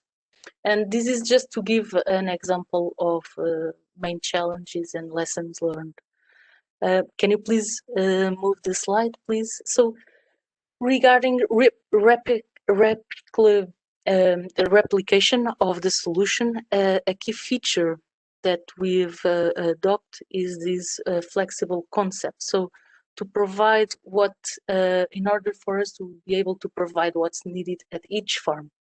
So system integration here is the core concept that allows us to offer either individually the meteoceanographic data and the forecasts provided by Hydromod, our Feednetics nutritional based predictions for growth and feed evaluation that are provided by SPARS, the data analysis services provided by research and based on this Blue Miner tool, or the Navia operations management tool. So these can be delivered individually, or we can combine all of these into an integrated solution, according, of course, to each farm specs. And of course, it's really up to the end users and potential clients to decide which are the specific solutions they are interested in. For instance, in the fish farm that we were seeing on the previous slide, while the integrated service is now being finalized, so that mock-up of that dashboard is delivered daily in the final integrated solution, They are, for instance, using our nutritional-based model to evaluate aqua feeds in their production system, with which they are able to calculate the savings of one feed compared to the other. They are also using the other tools, and this is really just showing all of the work done within the 3 slides. It's a bit frustrating, and of course, we would have much more to speak about each use of the tools at each farm. So my suggestion is that either you reach us with questions to be answered live now, or just send an email to geral@valormar.pt, and the appropriate partner will address all the questions. So, Frédéric, this is it. Thank you very much, Anna. I think that you demonstrated how IT can bring and help the sectors and providing relevant and integrated services. I think it's really important to highlight the fact that you're developing integrated services for along the value chain, and this is really pivotal for also for the sector to create additional value on this. Do you have Samir, Salem, or Mohamed, or others some comments on these presentations?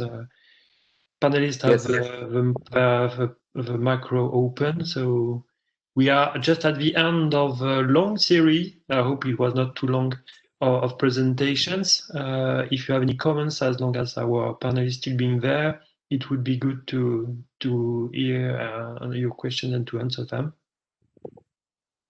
Yes, if I may ask questions. Yes, go ahead, Samir. Samir from National Algerian Hub.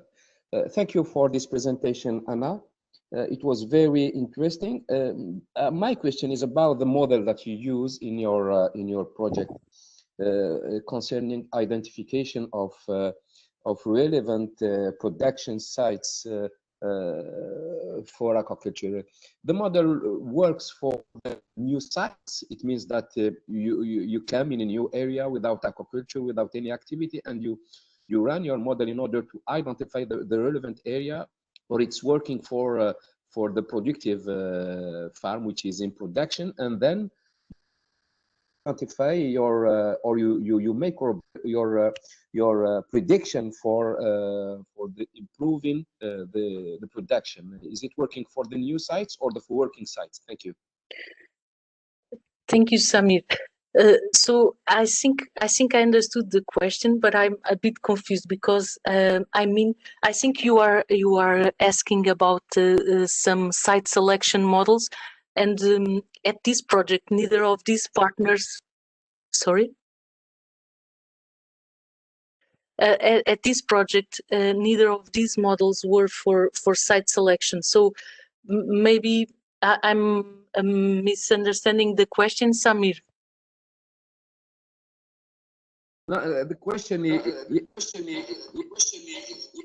I think you have understood well the question. The question is the model is working for the new sites in order to identify a new site which is relevant to develop new farm. But I'm asking also if this model can also work for the farm which is in production in order to predict the improvement of the production and the optimization of the production.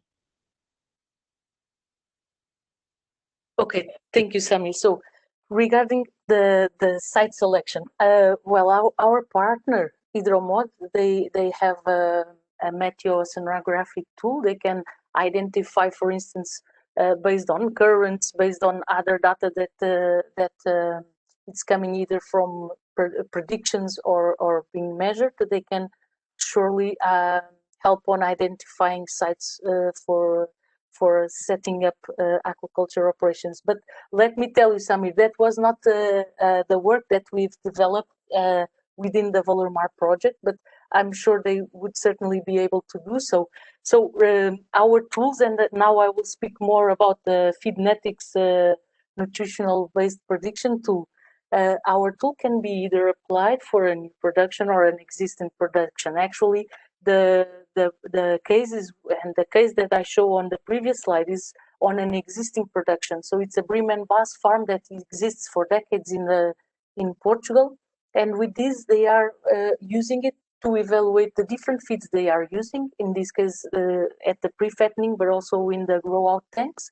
And with our tool, they are able, based on the specifications of the feed, based on the temperature profile, and here can be a prediction, or it can be a prediction based on historic, or can be the historic data for a given batch.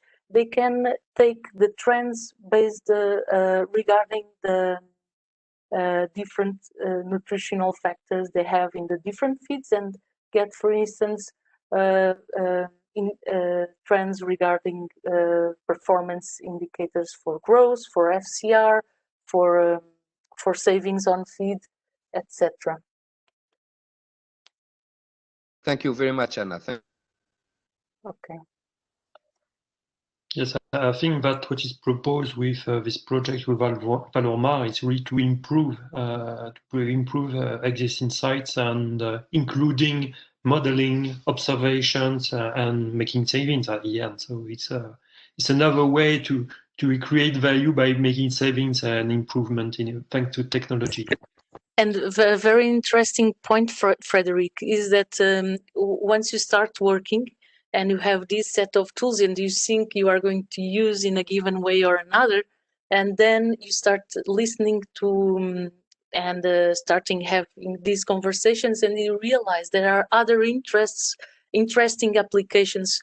And for instance, our partner Hidromod, for instance, they are actually using this meteo-oceanographic data to improve the pumping in the farm, because the farm it's a Herson pond that the water renewal is made according with the tides, and so it's very interesting to learn other applications that might be interesting. Then, and of course, this only can be reached when we have a good understanding among all.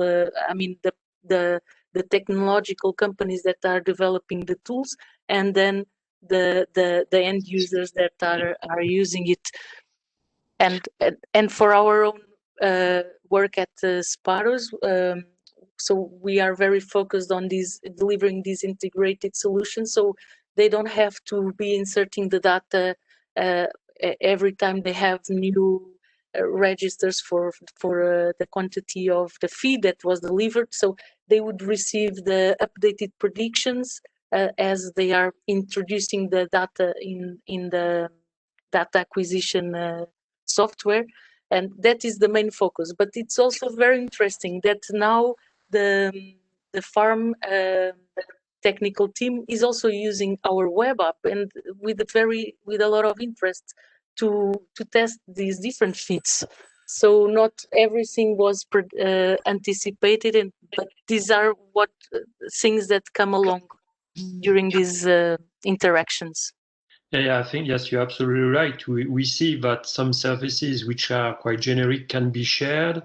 And the fact, as you said, that these services can be shared by other end users make more sense and create more added value, even though from the services. And as you said, it's just in the middle of the slide, the integration of services make really sense.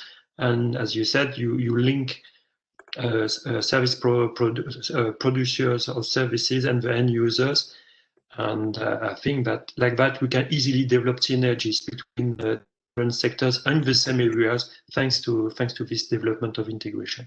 Oh, just let me add something, Frederic. That's very important, just to clarify. So each user has their own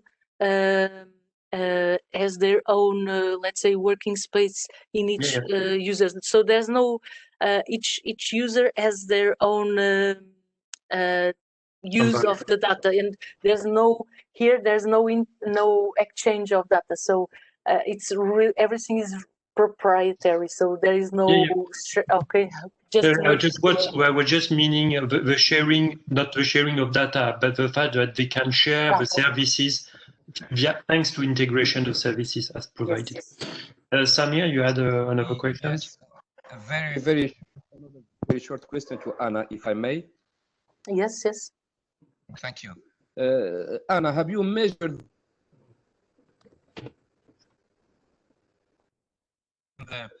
the models and the real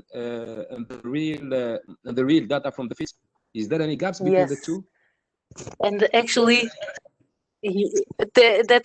I'm glad that you asked that, Samir, because that actually is the first step for any end user, in this case any farm, to be using the models, in this case the production models, let's say the fish growth models. The first step is to give confidence on and to check how is the robustness of the model regarding the production. So we have, let's say, we based on models, we set up a calibration based on a lot of data sets, published data sets and trial data sets. Then we have validation of the model for the specific species, in this case of this project, bream and bass, right? But then one thing is to have the model right for these other data sets. Another thing is to have the model right in a production setting. And that was our first step. I don't have the numbers in my head regarding the error, but if we move to if somebody can move to the previous slide, if it's possible, okay. So what you see there, Sami, is, so as I mentioned, we learned that it was very important to give these predictions along a lower range and a higher range that reflects the uncertainty in the total biomass that's standing in the stock, in the tanks. And so as you see there, and this is only one tank, the points, they are matching the lower range line. In this case, so in this case, you have a very good match within this lower range. And of course, we ran some historic data for the tanks, about three tanks, and the matching was satisfactory. They were confident on using it. Thank you, Anna. Thank you. If there's no more questions, comment, I think that we are just at the end of this first part of the presentation of projects. So I confirm that all the presentation will be displayed and available on WestMED Assistance Mechanism website once the event will be finished. So you will be able to have a look at all these presentations. Regarding the agenda, we had an advance, or what time is good. We can have a break of 15 minutes. So I would suggest that we have a break right now, and I suggest that we come back and restart in 15 minutes. So at 4:15, 4h15. If you can stay, it's good.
So, dear attendees, dear panelists, we are not far from the end of the break. I hope that it was restful for all of you. And we will now open the last session of this webinar, which is related and will be a tour de table and discussion of the southern opportunities related to the projects, and of course the way the southern countries of WestMED consider that we want to develop aquaculture. So as you may see on the agenda, there are several questions which will be discussed among the southern stakeholders. First of all, the regularity, the relevance of the presented practices, and the way they could be interesting for the southern Med countries. How to foresee specific capitalization projects to be generated. What areas are critical for project development in the south? It's true that you have been presented several set of projects, and replication and knowledge transfer is a key issue in these countries, and how we can imagine the support from WestMed for further advancement in this topic, as already said. If we are okay with that, maybe we could open the floor and asking Algerian representatives what they think about that, and including in the Algerian representatives, if Mr. Annan and Mr. Miller are okay with that, Samir Grimes as National Hub can also give a contribute. Mr. Annan, Mr. Miller, if you can. I am here. Good afternoon. Good afternoon. Good afternoon, everybody. So, Mr. Annan, the floor is yours. Okay. I don't know if I think my camera is have some problem. Or anyway, it's better to hear you in order to save the bandwidth. Okay.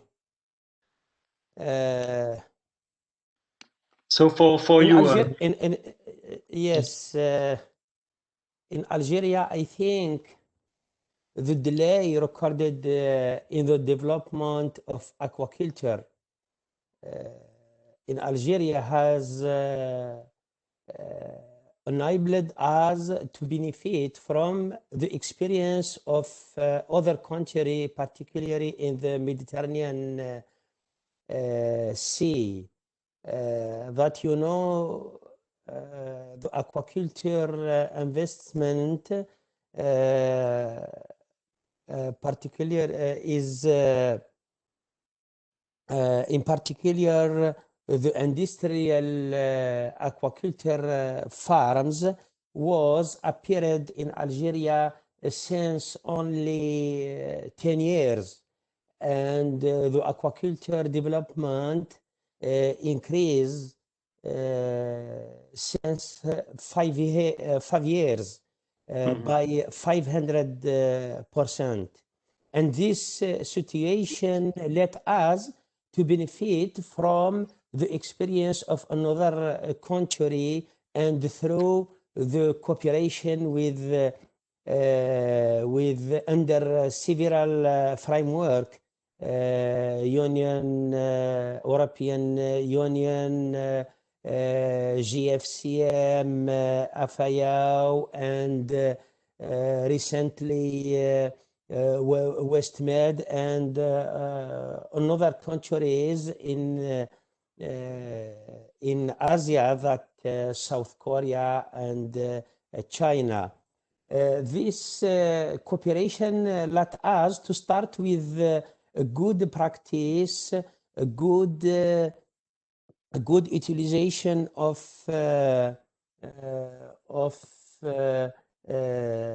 sustainable systems, and use the last protocol of production. Actually, we have 72 project, big project of aquaculture that 35 marine aquaculture, shellfish. We have a shellfish project and sea bass, sea bream project. The production of last year and this year is near 8,000 ton, but the capacity of production of this building is can be attained 25,000 ton. This in general, and I can let my friend Mila is here to add something about this project. Thank you. Yes, Mr. Mila, regarding CNRDPA, I guess that research is also pivotal for the development of it. Oui, bonjour Monsieur Mila. Est-ce que vous m'entendez? Je vous entends très bien. Justement, est-ce que je peux faire ma présentation en français? Parce que je m'exprime bien en français, c'est-à-dire. Alors, faites votre présentation et j'essaierai de traduire. Alors, vous parlez et vous me laissez le temps de traduire entre deux. Voilà, donc moi je vais essayer, premièrement comment dirais-je, d'avoir une présentation, une introduction, et puis je répondrai aux 4 questions. D'accord? D'accord. D'accord, donc bonjour tout le monde, je me présente, c'est M. Mila Toufir, je suis chercheur en aquaculture et également chef département des études prospectives du CNRDPA.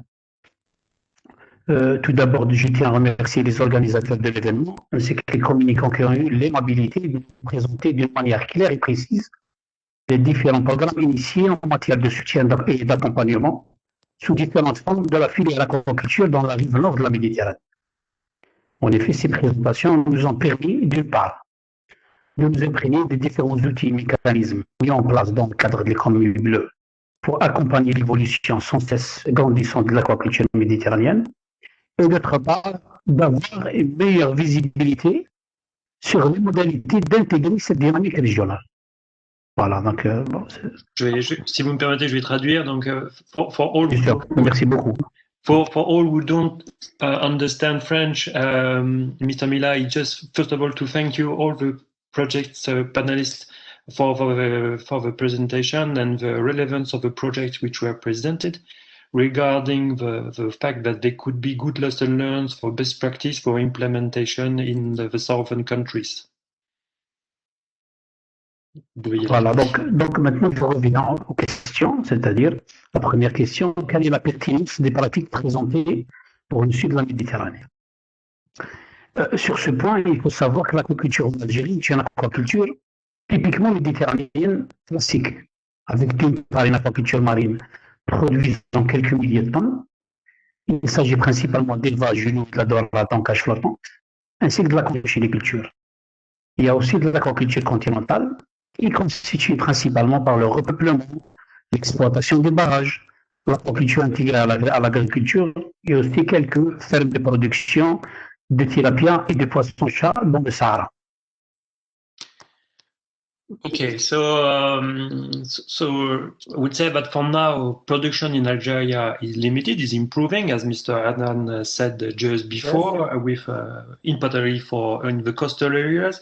But for aquaculture in Algeria, is not only production on land, on sea, it's also shellfish, and not only fish, also shellfish, as said, but also land productions. So we have to consider, and I would say that for Algeria, they consider all this range of potentialities, and that's why the projects presented could have a relevance for all these 3 sectors. Voilà, merci. Donc, il y a aussi quelques petits projets dans des filières émergentes, notamment crevetticulture, aquaponie, culture de microalgues, principalement la spiruline.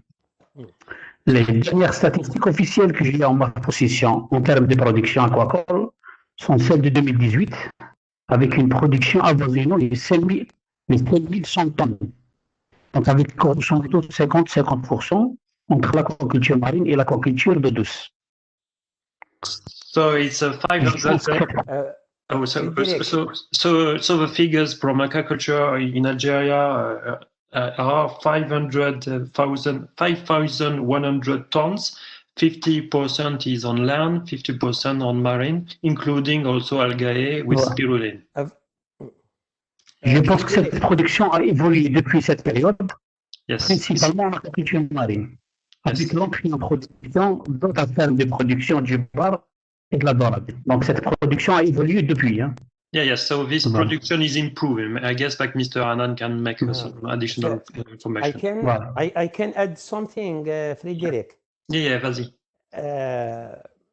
For the aquaculture in our development program until 2024, we have scheduled to launch 103 projects in marine aquaculture and diversify the species that promote the algaculture and shrimp culture and introduce new species that meager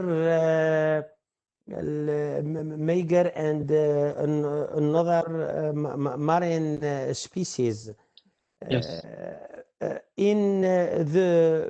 Under the WestMED framework, we would like to promote the partnership between the WestMED countries that we propose to create a group of the focal point on aquaculture to child experience and child researches. We have a good experience between the Arabic network, aquaculture network, that some of my friends participate today with us, have information of this experience.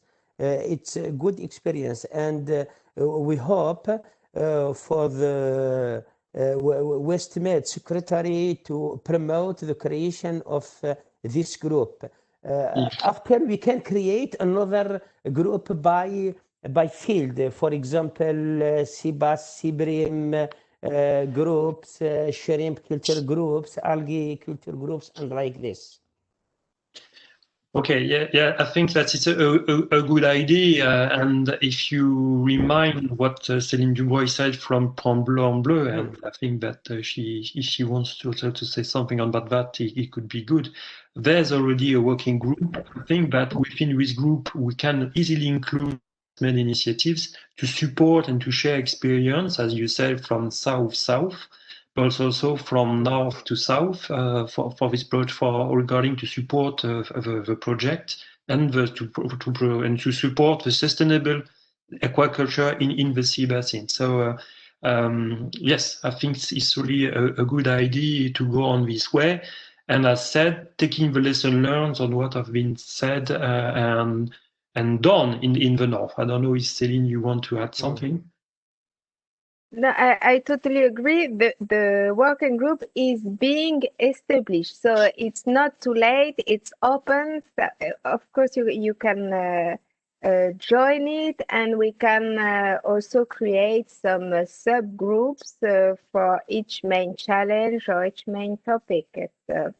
Feel free to join this group. I think it's a good opportunity and to make liaison. Sorry, Samir. Yes. Do you hear me? Yes. Okay.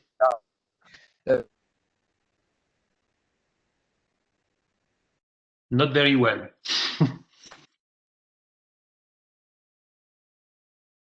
Initiative, a subgroup of the group that Céline is talking. So I think it will be relevant to have a specific group for the West Mediterranean, and this group will be in the framework of West Mediterranean, and it can be a part of the group of the larger group of Mediterranean aquaculture. Okay. Yes, but as Céline said, it could be tuned in the way that we want it regarding the interest. It's true that it's true that we can have a one group involving only WestMed, but we see also that based on the project we represented that there's also experience and very strong experience, for instance, from Egypt, which is a key producer in aquaculture. So we can see how we can make links between all the med and soft med partners, but we will see. I think that we all agree that it's relevant to make a joint approach with what is set by Plan Bleu for UNEP, what we can do within WestMed with our own particularities. Yes. Just to support this idea, I think the proposal this technical group of aquaculture is made after the very good experience of green transport group in framework of WestMed, because since this creation of this WestMed green transport of framework of WestMed, I think this initiative has improved the understanding for the stakeholders, for deciders in the southern countries, for the opportunities and challenges of green transport West Mediterranean. So this is very relevant to have it in the framework of the West Mediterranean and to see how to link this with the regional group. Thank you. Thank you very much. Now we can give the floor maybe for Tunisia.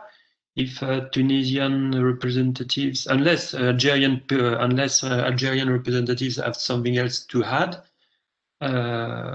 maybe it's good to make a first tour de table and giving the floor maybe for Tunisian representatives. So we should have Mr. Nawaf, Mr. Mamrek, and Mr. Azara.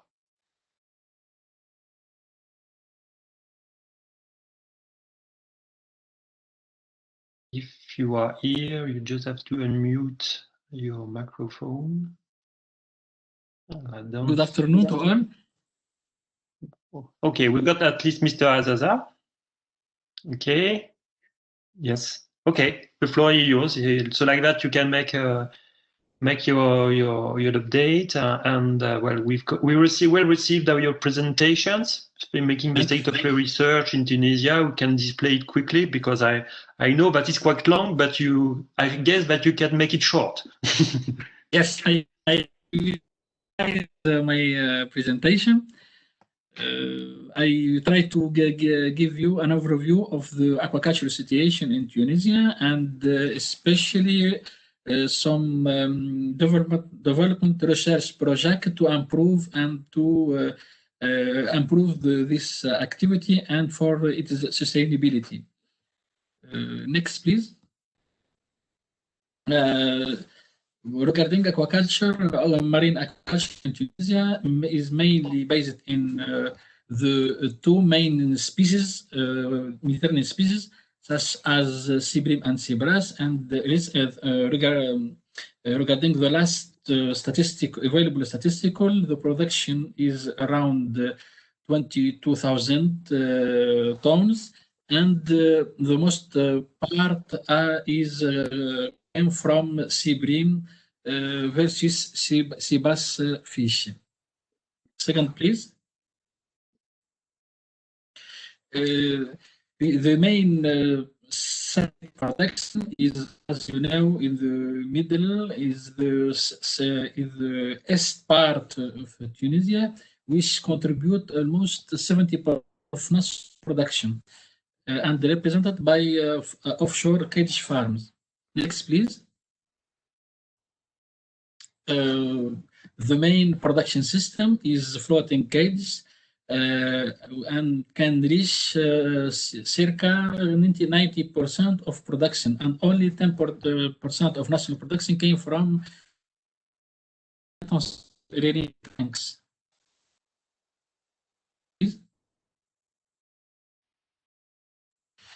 For shellfish production, mainly site is in the north part of Tunisia and mainly located in the lagoon of Bizerte, which production came from the main two Mediterranean species, Mytilus gallo-provenzalis and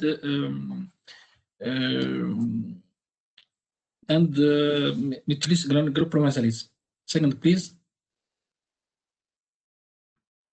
The main system is a long line system and the suspended long line system for the production of the both species.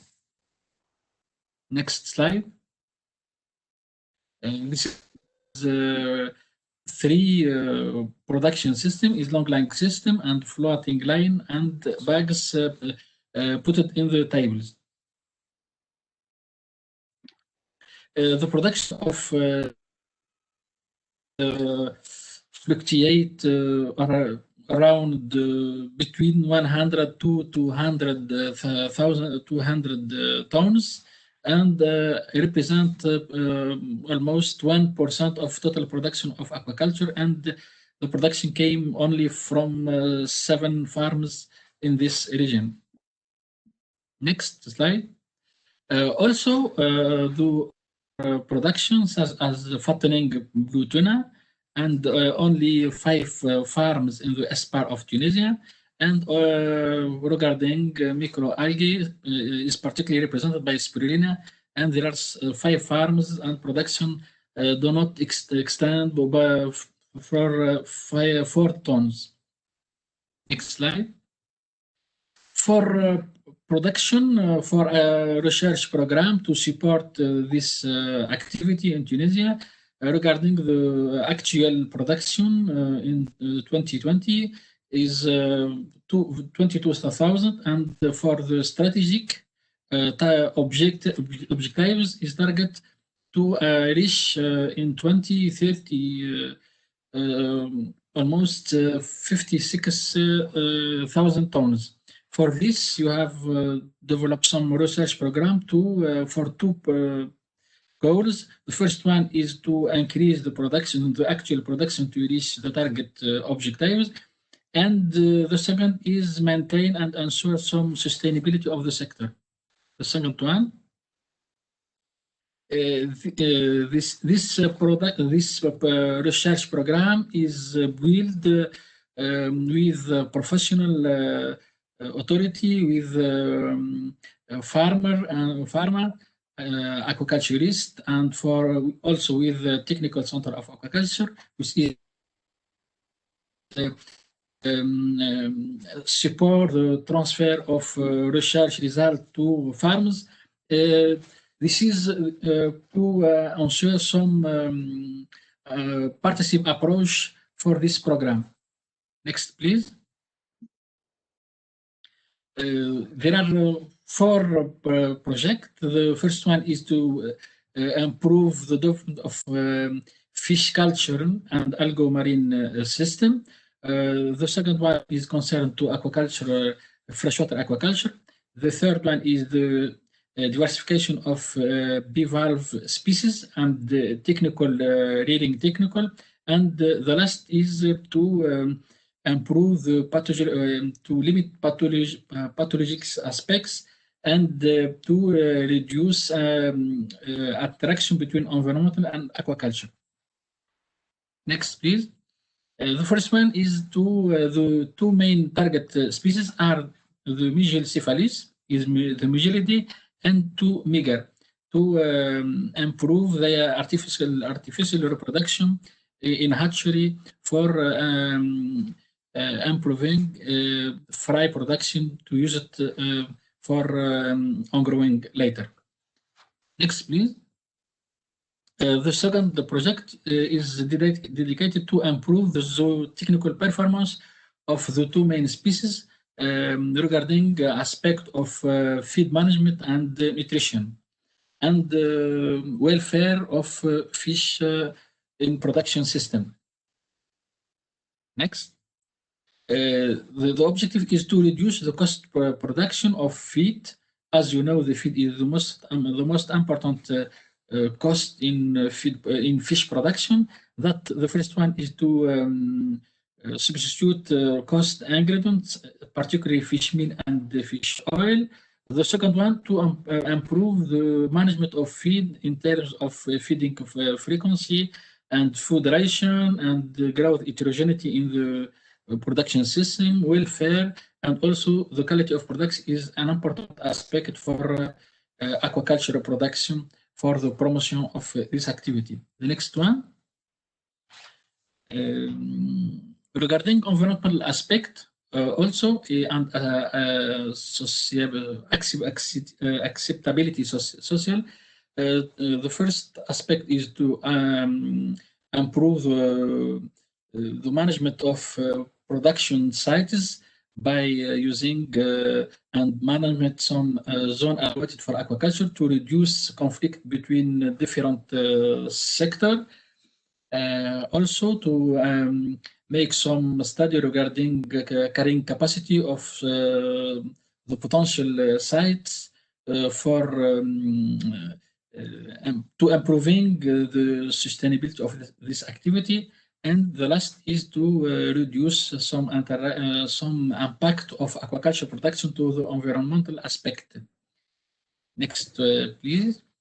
You have also one project in the frame of cooperation between Tunisia and Italy for to building and the multi-trophic aquaculture system to improve the sustainability of the aquaculture, to increase the productivity of the site, since you can make additional species in the same site to improve the environmental and the impact environmental of this activity. Next, please.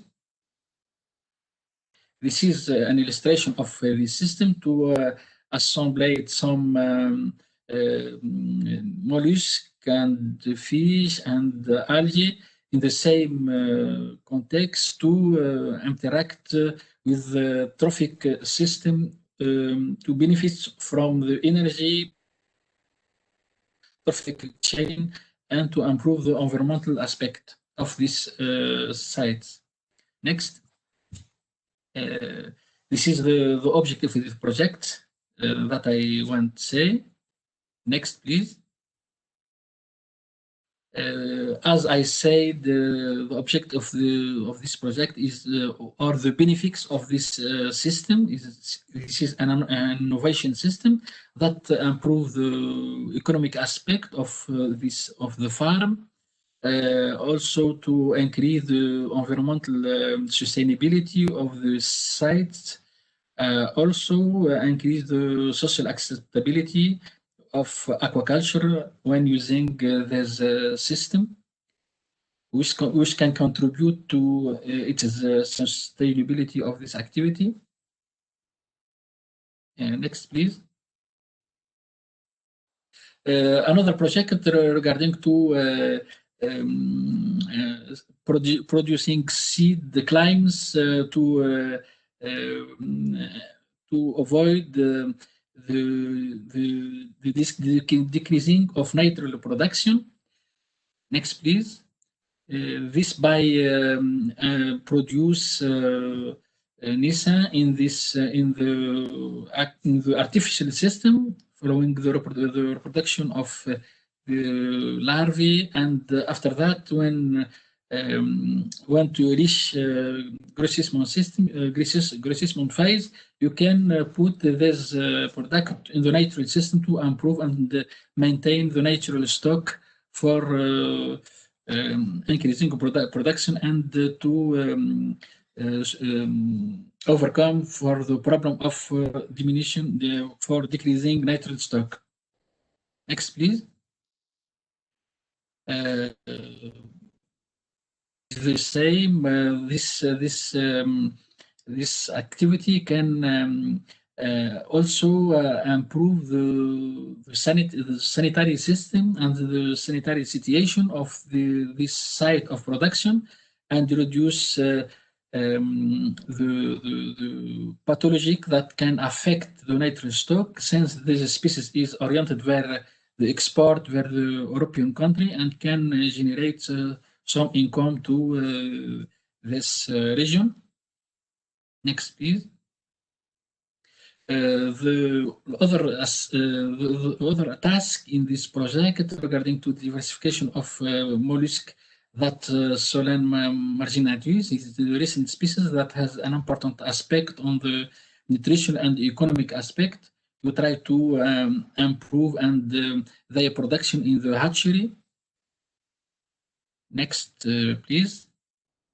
The last project is to improve the biosecurity in the rearing farm to reduce pathological aspect. As you know, the mortality in the intensive aquaculture can reduce the profitability and the rendement and the production aquaculture system, that by to increase our capacity in terms of diagnostic pathologic aspect regarding international regulation like of OEE, and to identify the new pathological aspect that identified in the rearing system. Next, please. Also, regarding mollusk bivalve, also the interaction between environmental production side and aquaculture, you try to identify and characterize this aspect to increase the sustainability, since the environmental aspect is one of the important aspect in the aquaculture. And the last one is thank you for your attention. Thank you. Thank you, Mr. Azaza, for this presentation. I think that based on this presentation, you can easily make the link between your areas of interest regarding research within ENSTM and the project you were presented just before, in particularly regarding the way you can improve aquaculture productions, how you can meet some quality standards. I think, as you said, it's really important to raise the point of standards, in particular for export, and to meet the expectation of EU market, because I think it's a key question in aquaculture productions. Which market is really targeted? If it's local, national, regional, or global, and particularly if it's European one. I also think, but I think you will also tell us how this some monitoring or some the way we can develop circular economy is already irrelevant for you to improve aquaculture in Tunisia. But I don't want to make my comments or only to make comments. I think that you can maybe, based on what you presented, just try to answer the 4 questions which are related. So first one, relevance of the presented practices for you and in Tunisia. Yes. I think that the most important thing that can improve the aquaculture in southern countries, particularly I say regarding Tunisian context. I think that using and adapt some innovation technology regarding feeding system, monitoring environmental system, and to increase the relevant aspect to reduce pathological impact. Also the recent and relevant technology for hatchery. All that aspect can increase the sustainability and improve the aquacultural system in Tunisia. The aspects are crucial and key factor to improve the aquaculture in Tunisia. Yeah, yes, I fully agree. Like that, you develop resilience of the sector and the way you can really create value along the value chain, because as any sector in particularly producing fresh products, it's essential to meet all the standards regarding sanitary, in particular sanitary criteria for that. I'm not sure, at least I don't see if there's any other Tunisian representatives in attending the panel. I don't know if Victoria, you can confirm on that. No, we don't have any other Tunisian speaker. Salem, do you want to add something regarding aquaculture as a national hub? If not, it's not mandatory, c'est pas obligatoire. Non, mais je pense, comme je l'ai dit tout à l'heure, indépendamment des différents atouts et des différentes faiblesses, je pense qu'avec les deux centres, et notamment les NSTM, on est arrivé à créer une activité de recherche très importante pour soutenir l'aquaculture. Mais ce qui est intéressant, c'est, bon, puisque les choses avancent tous les jours, l'expérience que j'ai vue de tout à l'heure pour le cluster en aquaculture, c'est vraiment très important. Et puis un peu tout ce qui est réseau pour pouvoir un peu voir tous les autres impacts dont M. Aziz en a parlé pour garantir un peu l'aspect sanitaire, l'aspect environnemental, l'aspect durabilité. Et aussi, comme je l'ai dit aussi, comme la proposition algérienne, il serait intéressant pour un peu soutenir la coopération rive nord, rive sud et sud-sud, de créer un fameux groupe à la lumière. Moi, je suis partisan pour les différents thèmes de la création de ces groupes. Ça multiplie un peu les rencontres entre nous. Merci, Salem. Thanks. I will make a short translation for people not understanding French. So, what you raised, of course, you've got assets. You also some weaknesses. We said at the beginning at your introductions. It's true that Tunisia has already aquaculture productions and have the strong. Two strong research centers within STM, and I don't remember the name of the other one, the Technical Center of Aquaculture, and for which which are both already well engaged in several EU-funded projects, in particular between Italy and Tunisia. I know, and also H2020, we are already well engaged. You are really pushing this, so it's good to raise that point. So you are already engaged in developing projects. You also raised the fact, as said, that it's important to structure the sectors. So setting clusters for even also in Tunisia, even though you have already a maritime cluster in Tunisia, it could be a part of this one, and to go ahead on sustainability. And as said, you confirm the interest as Algeria to set a dedicated working group related to aquaculture within WestMED Initiatives to go ahead on this project. Okay, if we are okay for... Je peux intervenir, M. Aziz? Yes. Je peux intervenir? Yes, oui, Monsieur Mila. Yes. Voilà, c'est M. Mila. Donc, la question qui a été posée, c'était un peu la pertinence des pratiques présentées pour le sud de la Méditerranée. On peut dire que l'aquaculture dans le sud de la Méditerranée est assujettie aux mêmes problématiques, c'est-à-dire qu'on a les problématiques de l'approvisionnement en intrants et équipements, la planification de l'espace et des ZAA, l'optimisation de la commercialisation, la certification, etc. Je ne cite que quelques exemples, mais il y en a d'autres. Mais tout ça pour vous dire que les problématiques de l'aquaculture sont identiques, aussi bien dans le nord que dans le sud. Et que les outils proposés dans la première partie du séminaire sont très pertinents et justifiés. C'est-à-dire maintenant, la question qui doit être posée, comment intégrer cette dynamique régionale? Nous avons eu la chance ces derniers jours d'assister à plusieurs présentations de WestMED. Donc, nous avons une vision plus claire, c'est-à-dire que nous avons eu des présentations sur le cluster. Donc, c'est un outil de regroupement des différentes parties prenantes de l'aquaculture.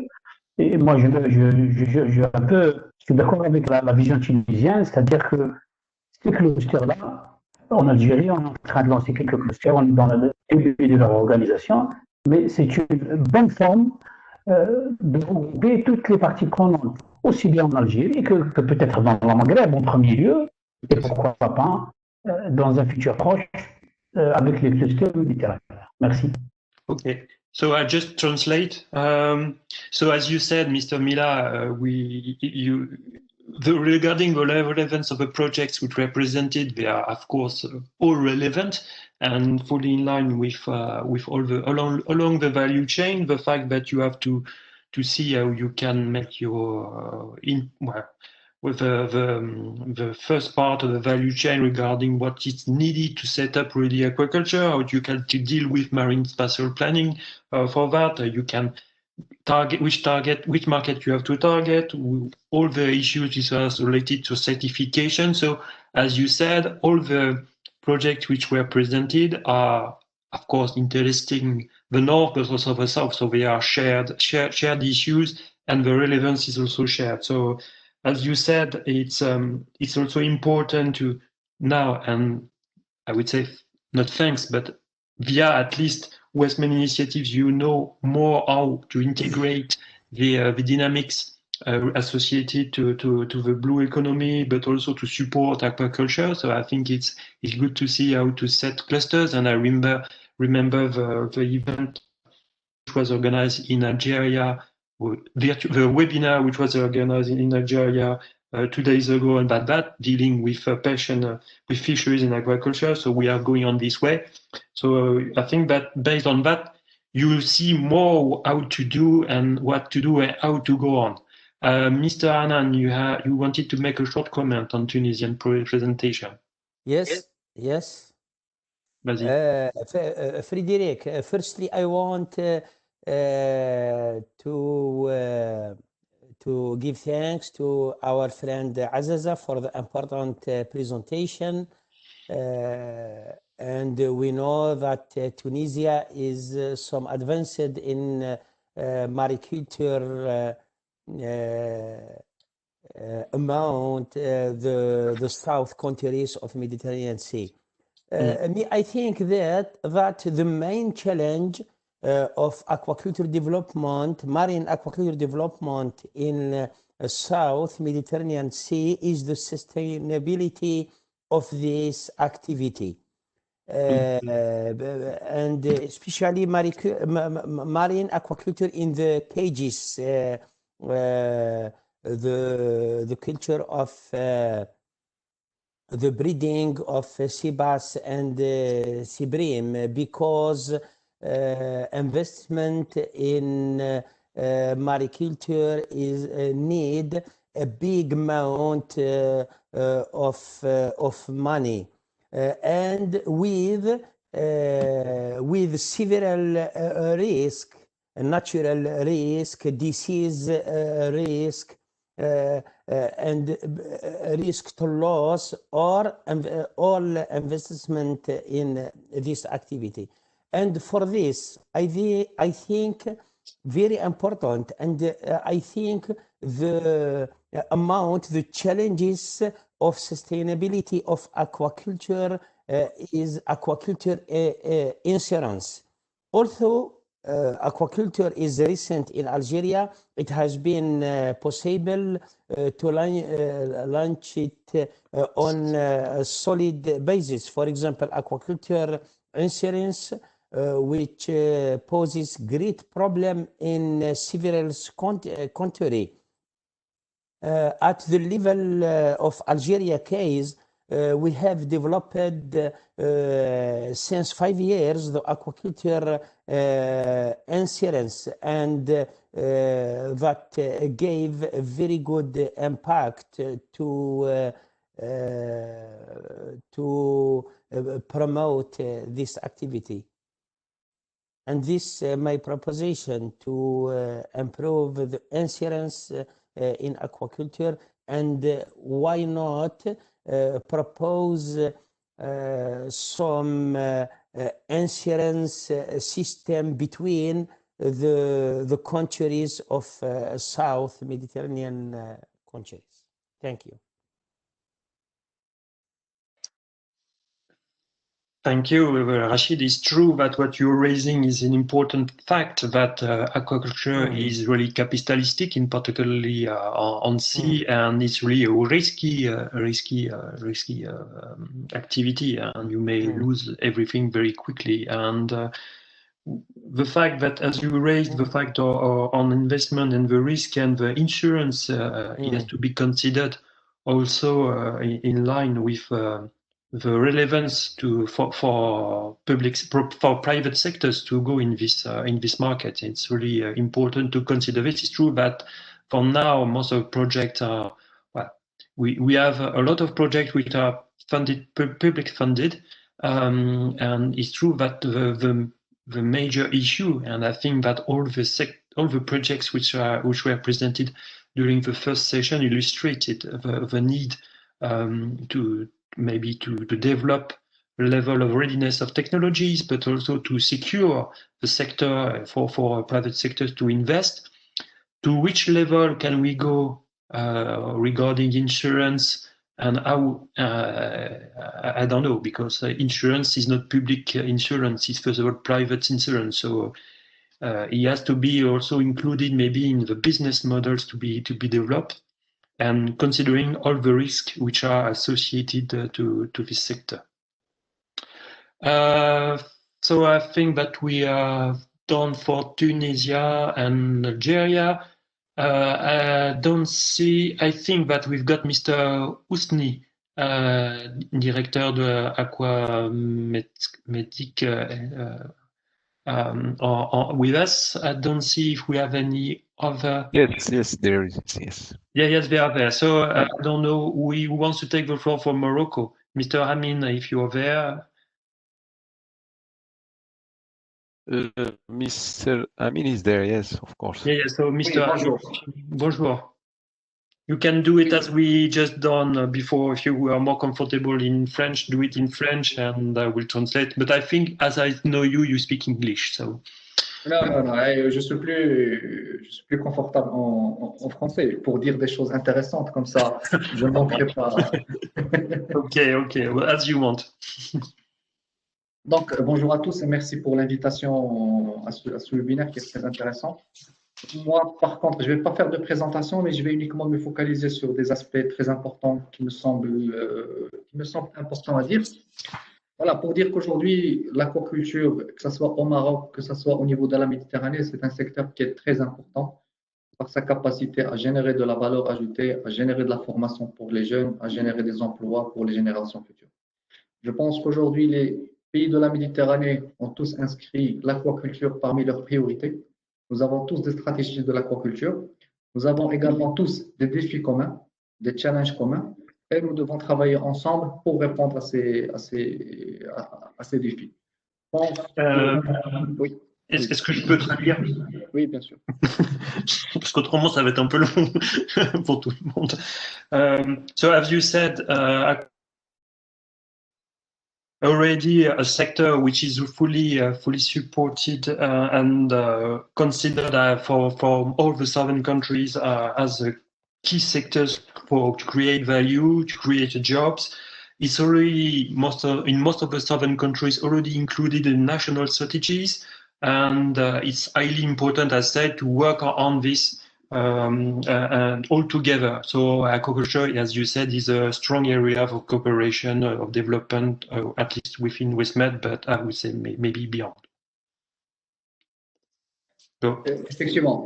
Voilà. Je pense que l'initiative a le mérite de faire fédérer l'ensemble des parties prenantes au niveau régional et également au niveau national. Et par là, on remercie les différents hubs du Maroc ainsi que le hub national Maroc pour tous les efforts qu'ils effectuent pour fédérer l'ensemble des secteurs, l'ensemble des parties prenantes dans cette initiative.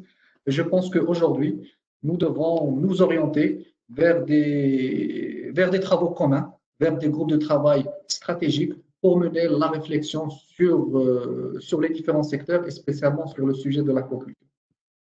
Okay, so as you said, you thanked WestMED Assistance Mechanism, in particularly your national hub, for the work done, and you are also asking to go ahead on shared work within dedicated working groups targeting the objective of the sectors. Alors, nous, au niveau de l'ANDA, je pense qu'il y a plusieurs thématiques clés qui feront l'avenir de l'aquaculture. Aujourd'hui, il y a beaucoup de travaux qui sont faits sur l'intelligence artificielle, sur le machine learning. Il y a beaucoup d'initiatives sur la diversification en termes d'espèces. C'est vrai, aujourd'hui, le marché est un peu concentré sur quelques espèces, mais il y a d'autres espèces qui sont encore peu ou pas du tout explorées et qui peuvent nous fournir de véritables relais de croissance pour les différents pays en matière d'aquaculture. Il y a également un besoin de compétences, un besoin de formation des jeunes, un besoin je dirais, pour être un peu optimiste et ambitieux, ça serait bien qu'au niveau de la Méditerranée, on ait une académie de l'aquaculture qui forme aux différents métiers de l'aquaculture. Okay, I can already translate. As you said, you have already launched several axes, and you confirm that, for instance, artificial intelligence is important. Learning machine is also important to make any diversification of productions by developing new species. As you said, there's also a strong need of skills and training in order to meet the objectives regarding the creation of jobs. All these actions are pivotal to relay the blue growth in the sectors, and as you propose, you can consider that we can set Agriculture Academia in MED, or at least in WestMED, to support at least the skills needs. Et également, pour finir, et la dernière idée que je souhaite partager avec vous, c'est aujourd'hui, nous pouvons être fiers des différentes recherches scientifiques, des chercheurs de la Méditerranée qui font beaucoup de travaux en termes de recherche et développement, en termes de recherche scientifique. Mais la difficulté qui subsiste, c'est qu'il y a toujours ce décalage entre la recherche scientifique et les opérateurs sur le terrain. Je pense qu'il faut qu'on crée la synergie entre ces deux entités, entre la recherche scientifique, entre l'investisseur, et également s'inscrire dans une logique d'open data où les différents pays, les différentes parties prenantes de ce secteur de l'aquaculture fournissent de la donnée sur les marchés, fournissent de la donnée sur la recherche scientifique, de telle sorte à pouvoir capitaliser sur cette connaissance et avoir un développement commun pour répondre à nos différents enjeux et défis. Et voilà, et je vous remercie. Okay, so I will just finish to translate. So as you said, it's true that you've made a lot of effort, and there's a lot of effort on research, innovation. The main point is to know how to transfer this knowledge and all this. I would say, although you said it, more of the market, and in order to create, as you said, the added value which is with the sector, means that to do so to be shared as much as possible. We have open data, and maybe it can be linked. But even though you didn't say it, but it could be linked to the UFM VKC, or maybe a dedicated VKC, virtual knowledge centers were dedicated with academia. Maybe it's something that we have to see if there's something already done within GFCM on this. So there's a lot of materials, but as you said, I think it's really important point is to really to ensure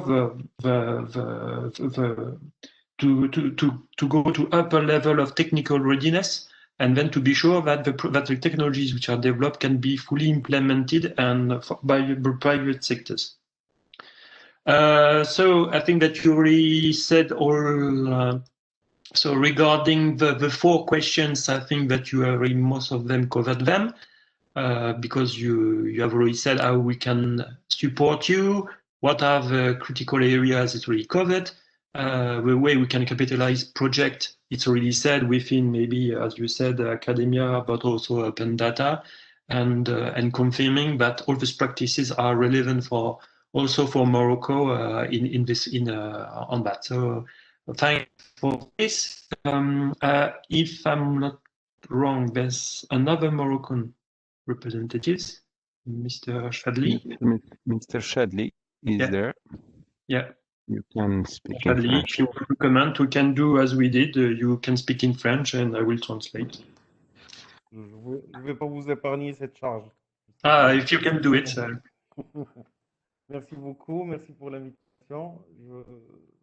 C'était intéressant, ça crée de la synergie qui est très importante dans cette activité. Rappeler bon, l'importance de l'aquaculture, mais mon intervention sera axée sur 3 grands volets. C'est que l'aquaculture, c'est une production primaire, donc elle est intéressante, elle est stratégique. Et tout le monde, on est d'accord aujourd'hui, tout le monde, tous les pays de la Méditerranée s'accordent sur le fait que c'est une activité stratégique à développer. Et la Covid nous a montré que tout ce qui est production primaire, il faut le développer. Bon, nous sommes des professionnels, nous souffrons aussi de toutes les interactions avec les autres. Excusez-moi, je suis désolée d'intervenir. Oui. Je vais vous demander, s'il vous plaît, de désactiver votre caméra et de rapprocher le microphone de votre bouche, s'il vous plaît, parce qu'on ne vous entend pas très bien. D'accord. Merci beaucoup. Merci à vous. J'espère que ça va aller mieux. Voilà, donc, oui, c'est mieux. Merci beaucoup. Okay. Donc, nous sommes d'accord que c'est une activité stratégique. Nous sommes d'accord qu'il y a d'autres aspects de l'aquaculture et des fermes aquacoles qui sont très importantes et qu'on a tendance à oublier. C'est que les fermes aquacoles sont des indicateurs de salubrité du milieu marin. Donc, si on veut savoir est-ce que l'environnement est bon, il faut voir est-ce qu'il y a des fermes. Finalement, c'est une bonne conclusion. Et puis, c'est une activité continue et structurée. Si on la compare à la pêche, ça veut dire qu'elle peut permettre quand même des emplois stables et une stabilité sociale. Alors, je reviens au terme intéressant. Est-ce que vous me permettez de traduire ce que je venais de dire, parce qu'autrement j'ai oublié, moi je le note, mais bon. So as you said, and for all of us, it's really important to recall that, as you said, that it's a primary production, that aquaculture is, and therefore it's important to consider this as a strategic axis of development for to meet the objectives, at least to feed people, but not only. You also raised the point which was not fully raised and you're right during the presentation, right, first part of presentation, but the fact that you've got aquaculture activity at sea indicates the good level of environmental status and salubrity. So it's important to keep in mind that to set any aquaculture, at least at sea, you need to have a good environmental status in the area. And as you said, it's also, and as record, that it's a permanent activity, really structures and could make additional which provide permanent work. And so it's also something really essential for the sectors to be recorded and to be considered by by decision makers. Je vous redonne la parole. Ok, merci beaucoup. Alors, il y a le deuxième terme qui est très important dans l'ordre du jour de cette rencontre, c'est la durabilité ou la sustainability of aquaculture.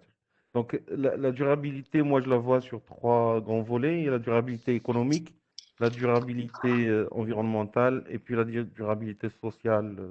Voilà, donc durabilité économique pour un professionnel, c'est sa raison d'être. Il faut avoir une meilleure productivité. Il faut que la chaîne de valeur au niveau de notre pays soit bien développée par rapport à l'aquaculture. Il faut dire aussi que nous avons une particularité au Maroc par rapport à la compétitivité des produits aquacoles. L'offre poisson est abondante. Il y a du poisson. Donc, quand on veut faire quelque chose, il faut faire quelque chose que le marché, si on s'intéresse au marché local, que le marché local accepterait et qu'il serait prisé par le marché. Sinon, il faut innover, il faut trouver d'autres espèces, comme a dit Amine. C'est très important de développer une offre un peu spécifique, pays par pays. On peut se rejoindre sur certaines espèces, mais pas pour la totalité. Okay, so regarding sustainability, you said that it's regarding about 3 pillars. We will detail more later, social and environment. But for at least for economic, it's really important. And you said it's for sustainability and resilience of the sector. You have to have a full coverage along the value chain, to consider that, as you said, that the fish production in Morocco is really quite important. So if you want to target the market, you have to address and to provide with dedicated products in line with the customer needs. So it's good also to recall that, as you said, it's something which is produced and which is to be consumed. So it's important to meet the needs of end user customers. So therefore, you have to think, and as you said, about the species which are the most relevant for the market in order to make it sustainable for you. So I'll leave you for social and environment. Oui. Je vous laisse la suite. Voilà. Alors, pour le... Je vais rajouter sur la compétitivité des produits et des fermes aquacoles, c'est ce qui assurera la durabilité. Il faut bien sûr qu'on travaille sur l'amélioration des performances des fermes aquacoles, et parce que nous sommes concurrencés sur le marché national même. Il y a pas mal de produits d'importation qui viennent au marché marocain, et nous sommes sur un marché ouvert, de plus en plus ouvert. Ça veut dire qu'on va devoir être compétitif par rapport à nos coûts, et ça passe par le développement des intrants de l'activité au niveau local, l'offre du matériel pour les structures aquacoles qui n'existe pas encore sur le Maroc, et puis l'innovation en valorisation des produits de la mer et le développement de l'offre. Just to complement what you said on economic, it's very important that it's based on competitiveness to improve performance, because as you said, and it's this is the rules of the market. You've got already in Morocco a high level of competition. It's an open market, so you have to think how you can improve the sectors on all these components along the value chain, and also how you can go ahead on innovation to reduce your cost and meeting the high level of quality which is requested by the consumer. Voilà. Puis le deuxième volet de la durabilité environnementale, pour un professionnel, il y a deux choses. Il y a justement le milieu qu'on exploite, il faut qu'il reste sain pour qu'il nous permette de continuer, mais il y a aussi l'aspect réglementaire. Aujourd'hui, les concessions qui sont octroyées aux investisseurs, c'est pour 10 ans, et au bout de 10 ans, il faut une étude d'impact sur l'environnement, sinon on n'aura pas le renouvellement. Donc déjà, l'approche marocaine dans la durabilité, elle rend cet aspect environnemental d'actualité pour les fermes aquacoles et pour les gérants des fermes aquacoles. Donc pour ça, il faut bien sûr la protection du milieu marin. Nous avons les zones conchilicoles qui sont classées A, risquent de passer B si on ne protège pas le milieu, risquent d'être déclassées si jamais il n'y a rien qui se fait sur la lutte contre les pollutions. Il y a l'interaction avec le tourisme côtier et l'aquaculture. C'est un vrai combat tous les jours. J'espère que la Covid va changer la donne, mais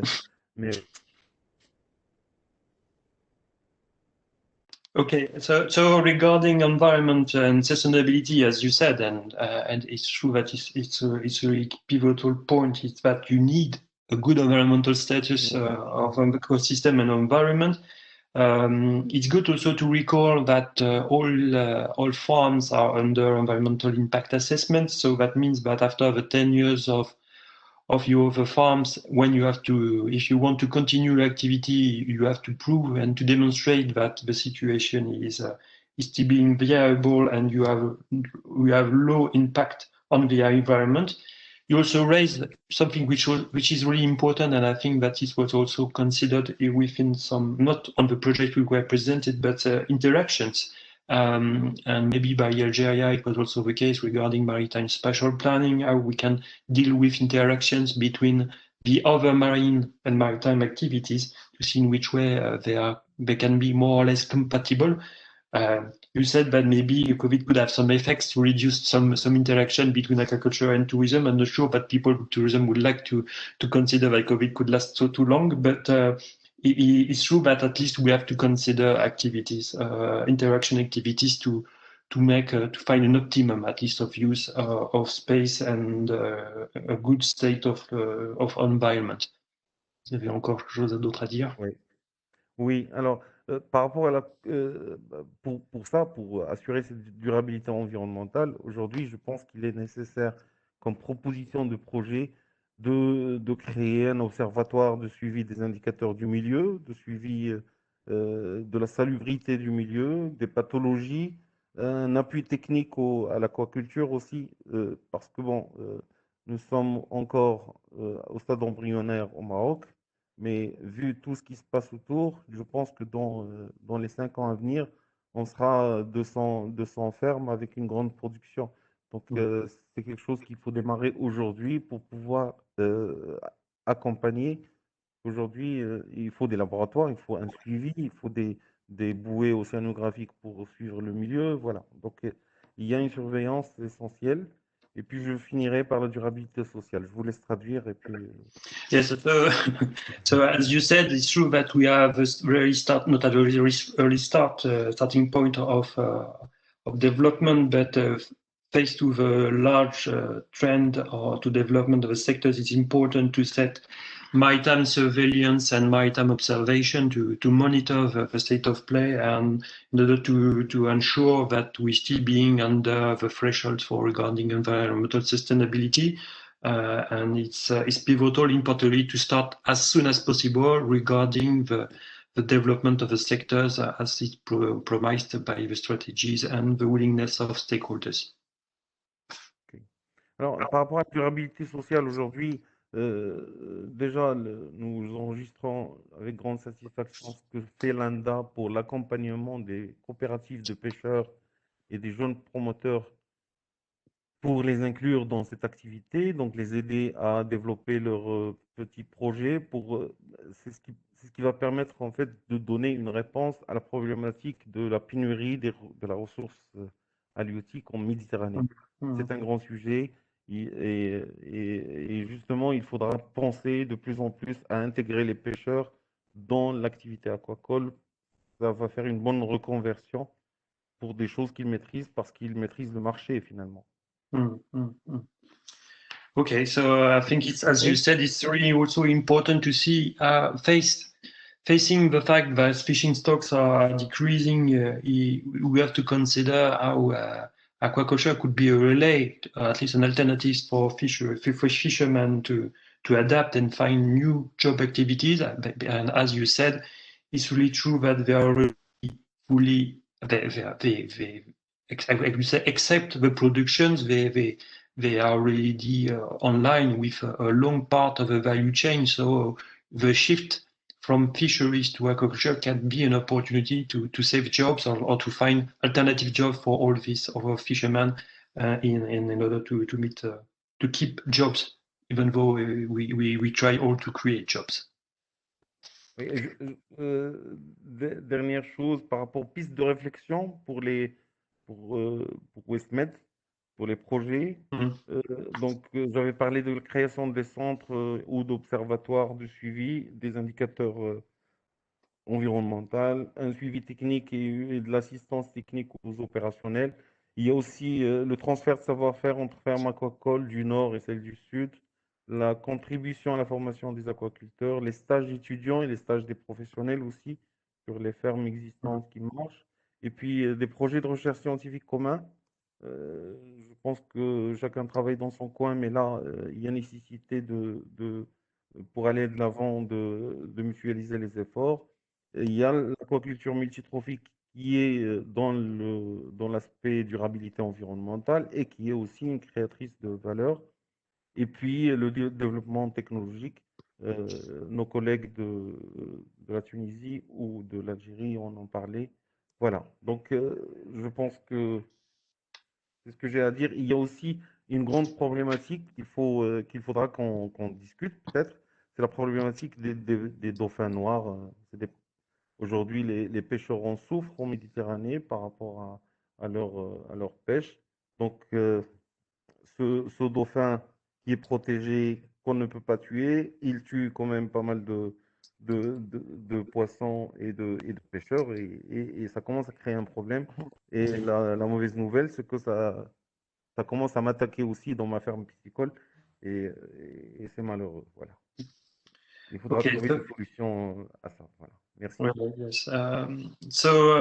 As you said, there's a need of observation, environmental observation, maybe more integration of observation and surveillance. There's a need of knowledge transfer from the north to the south with development of capacity building, some trainings, as already shared and said by all of them. There's a need to have a joint research and development in order to have enhancement of research to transfer. And as you also said, it's important to develop technologies. In liaison, I think it's really an area of cooperation between all people to develop multi-trophic aquaculture. And it's true that the sector is also facing some major issue with the black dolphins.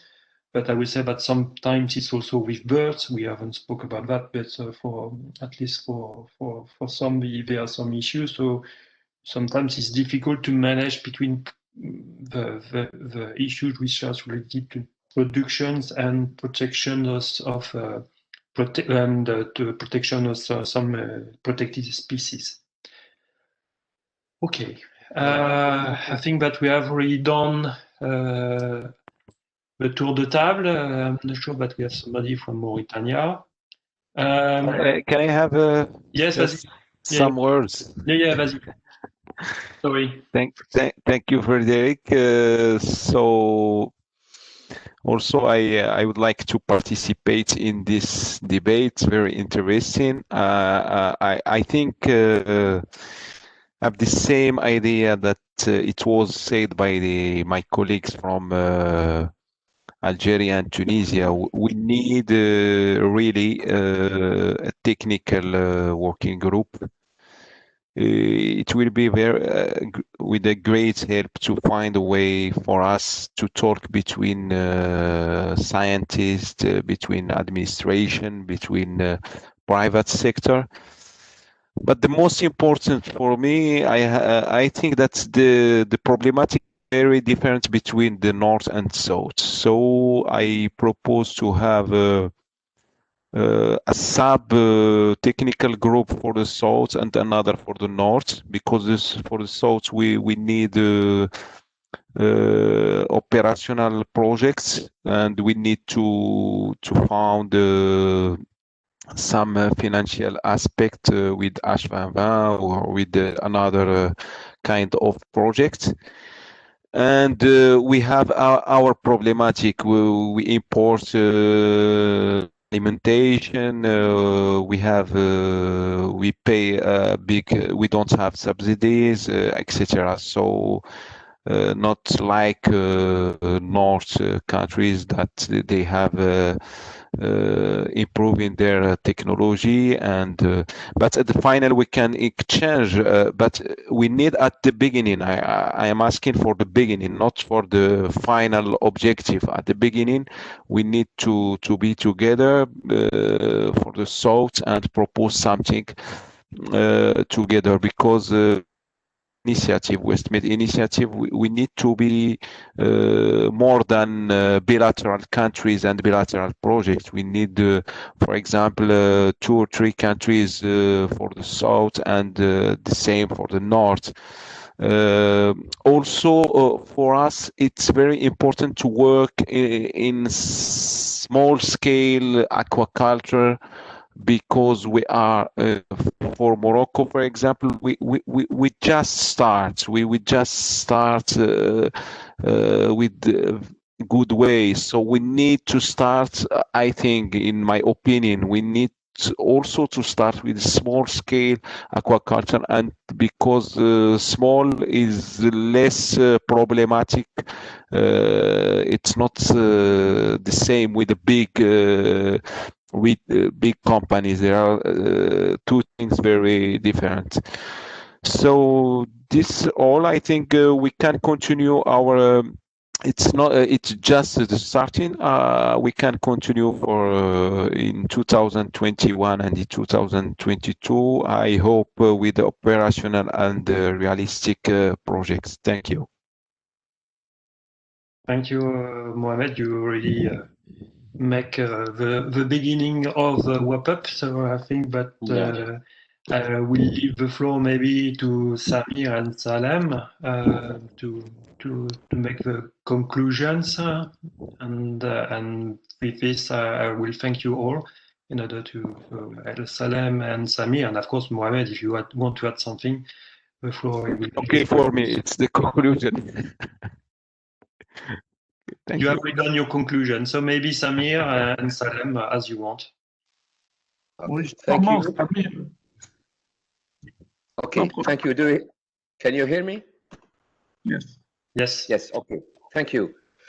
First of all, I would like to thank the mechanism of assistance of the WestMED Initiative for making all these people together today to discuss about this very important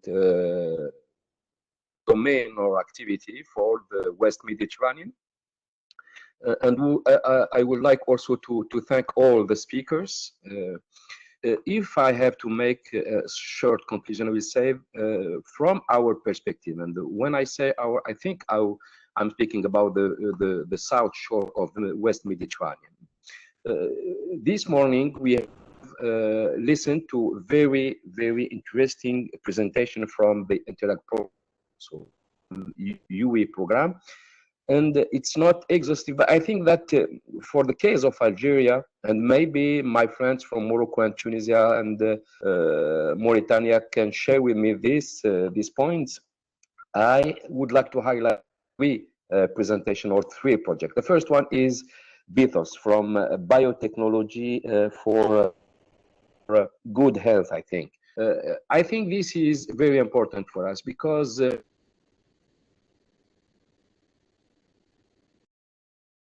is seen through the eye of food security.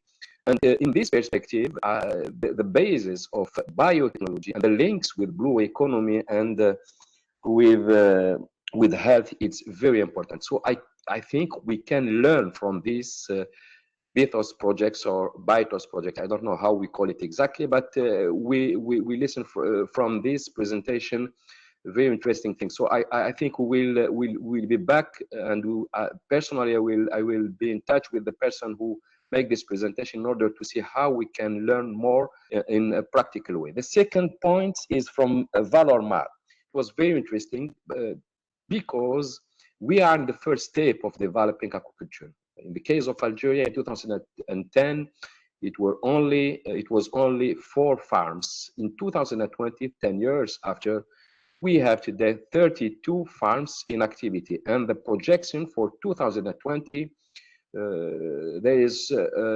30 other farms in the pipe. So we can expect in 2020 close to 60 farms in Algeria. So this is the very important, because we are in starting point. So these models presented by Anna this morning, I think are very important, because we have identified, let's say, areas for developing aquaculture in Algeria, and we need this kind of model to see whether if these areas are relevant at the oceanographic points, the feed, the availability of food, so and also as physico-chemical and other considerations. So we need to run this model in Algeria, and I think also we'll be in touch with this person from Valormar. This Valormar project was also very important because the person who this project and the other one, I don't remember exactly the title, it was about cluster, and we discussed since a few days in a national webinar on clusters, and we are organizing our activity, aquaculture and fisheries, under this format of clusters. So we need to learn how you start living your clusters. And the final experience was from Blue Phasma, I think, and it was presented by Colin. I think we need to learn also how you can involve and how you can mobilize in a voluntary way these farmers in order to think and to include orientation of circular economy in their activities. So when it's voluntary, it's not very easy. So because your project is in the first step also, so I think we will wait for the relevant results and feedback. On the other hand, and on the other points, for the future challenge of aquaculture in the southern country and in Algeria in a specific way, I discussed in the previous intervention about the technology, because I think we are using in the majority of farms the same technology, and maybe we need to diversify the technology in order to diversify species and processes. The second need is about it's about food production, as we said. And it is the case for Tunisia and Algeria, not for Morocco.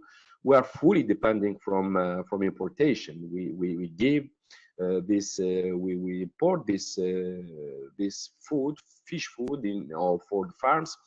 And I have seen this morning one presentation with about dealing with this food production and food quality. So I think it will be one of major challenge for the future. The other one is about control quality and insurance quality.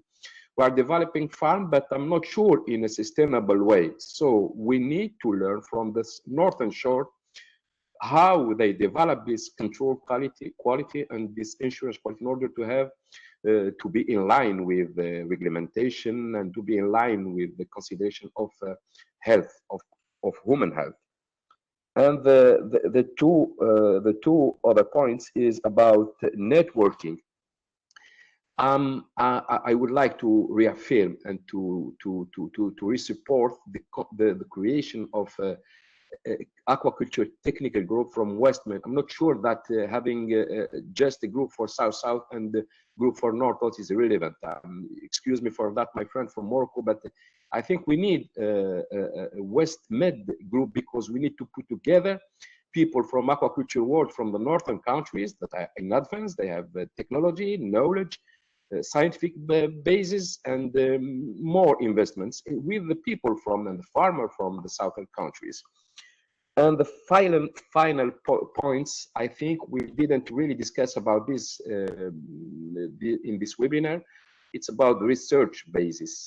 We have and we expect from WestMED Initiative to link more scientists in framework of clusters of any other organization or relevant organization. So we need to put together more people from the world of science and people from the production, in final farmers with scientists. And thanks more for your listening.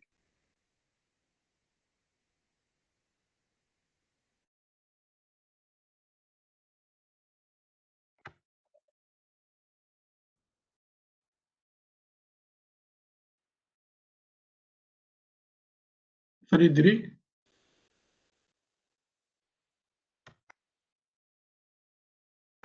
I finished.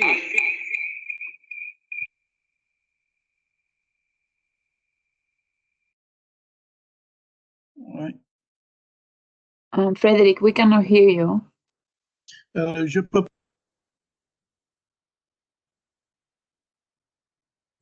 Frédéric? I think Frédéric is having some issues with the sound, so maybe we can have a final wrap up from Salem Mohamed Malouli.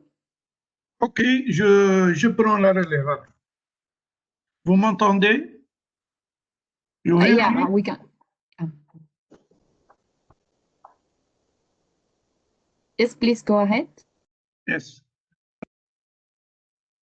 je veux dire, c'est que la marge de manœuvre pour ce secteur est très importante, dans le sens où dans les pays de Maghreb, l'expérience elle est récente et la production n'est pas encore très importante. À titre d'exemple, pour comparer, la production de l'aquaculture égyptienne, c'est 2 millions de tonnes. 2 millions de tonnes. La production tunisienne, c'est 22 000 tonnes et la production algérienne et marocaine, c'est en deçà de cela. Ce qu'on peut retenir de ce webinaire, c'est que tout le monde a insisté sur l'aspect durabilité et préservation de l'écosystème. C'est aussi veiller à l'aspect sanitaire, veiller à la normalisation des produits, à la diversification des espèces, pas seulement poissons, mais crustacés, mollusques, algues, aussi bien pour l'alimentation que pour l'industrie. Capter plus de valeur ajoutée en diminuant la dépendance de l'importation de la nourriture, mais surtout, on n'en a pas trop parlé, mais surtout des larves. Booster la recherche, car c'est un secteur de pointe et qui connaît des évolutions technologiques très importantes.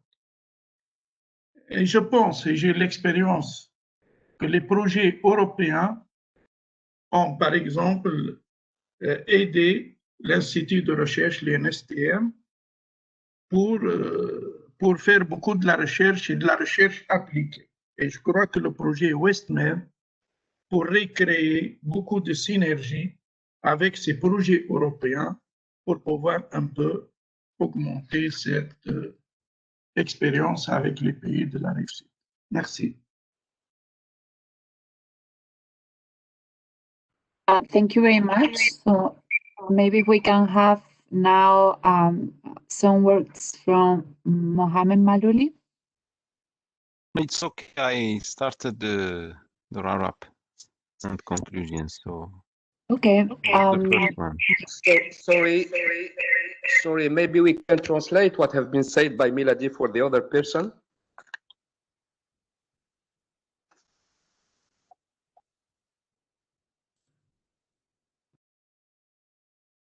Sorry, I said maybe we can translate what has been said by Milady for the other person. Yes, I hear you, but unfortunately I don't speak French, so I cannot translate. I will try. Thank you. So, Mr. Milady, the National Hub of Tunisia, make a kind of synthesis of this very relevant days exchanging on aquaculture in West Mediterranean. And he said that we have listened on different points, and one of the major points that have been highlighted by different speakers, it was about sustainability of aquaculture. And he also recalled that we are not in the same situation, and he recalled and he focused on the production. He gave the example from Egypt with the production of 2 million tons per year, and production in Tunisia is 22,000. In Algeria is less than that, and in Morocco is also less than that. So we are not in the same situation. We are very in starting points. Mr. Milady also has highlighted that the point of quality and health has been discussed and highlighted by different speakers. Also, the points of diversification of species, not only fish, but also crustacean and also mollusca, and also the opportunity of diversifying aquaculture or algoculture, about algae species. He has also highlighted the points that we need to demonstrate and to improve the added value of the aquaculture in order by reducing dependency from importation of food, not only for the fish, but also the juveniles and also the larvae.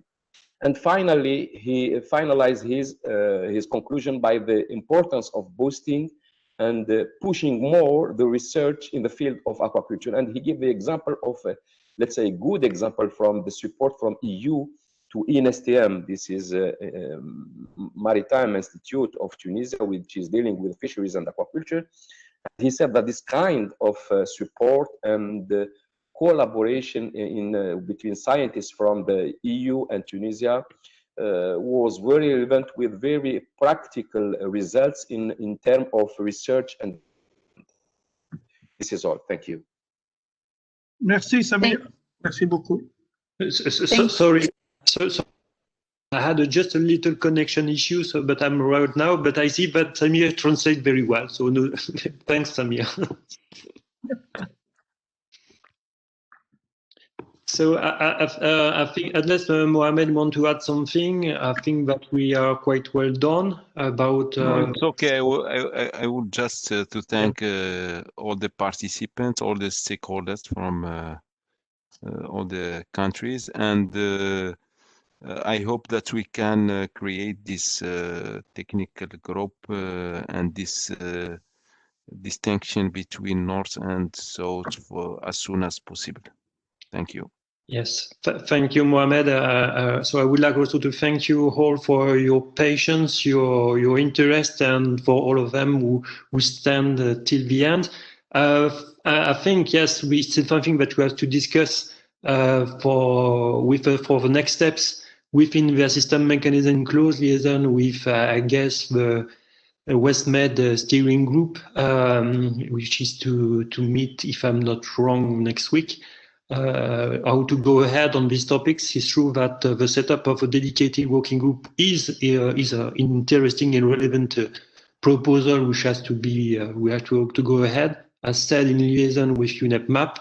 I think if not already done, that the presentations are already displayed or will be quickly displayed on the website. I thank you all, and I wish you a very good weekend. Thank you. Thank you. Merci. Ciao. Ciao. Au revoir. Thank you. Ciao, ciao. Thank you very much. Bye bye. Thank you very much, everyone. Bye. Au revoir, merci. Merci Fred.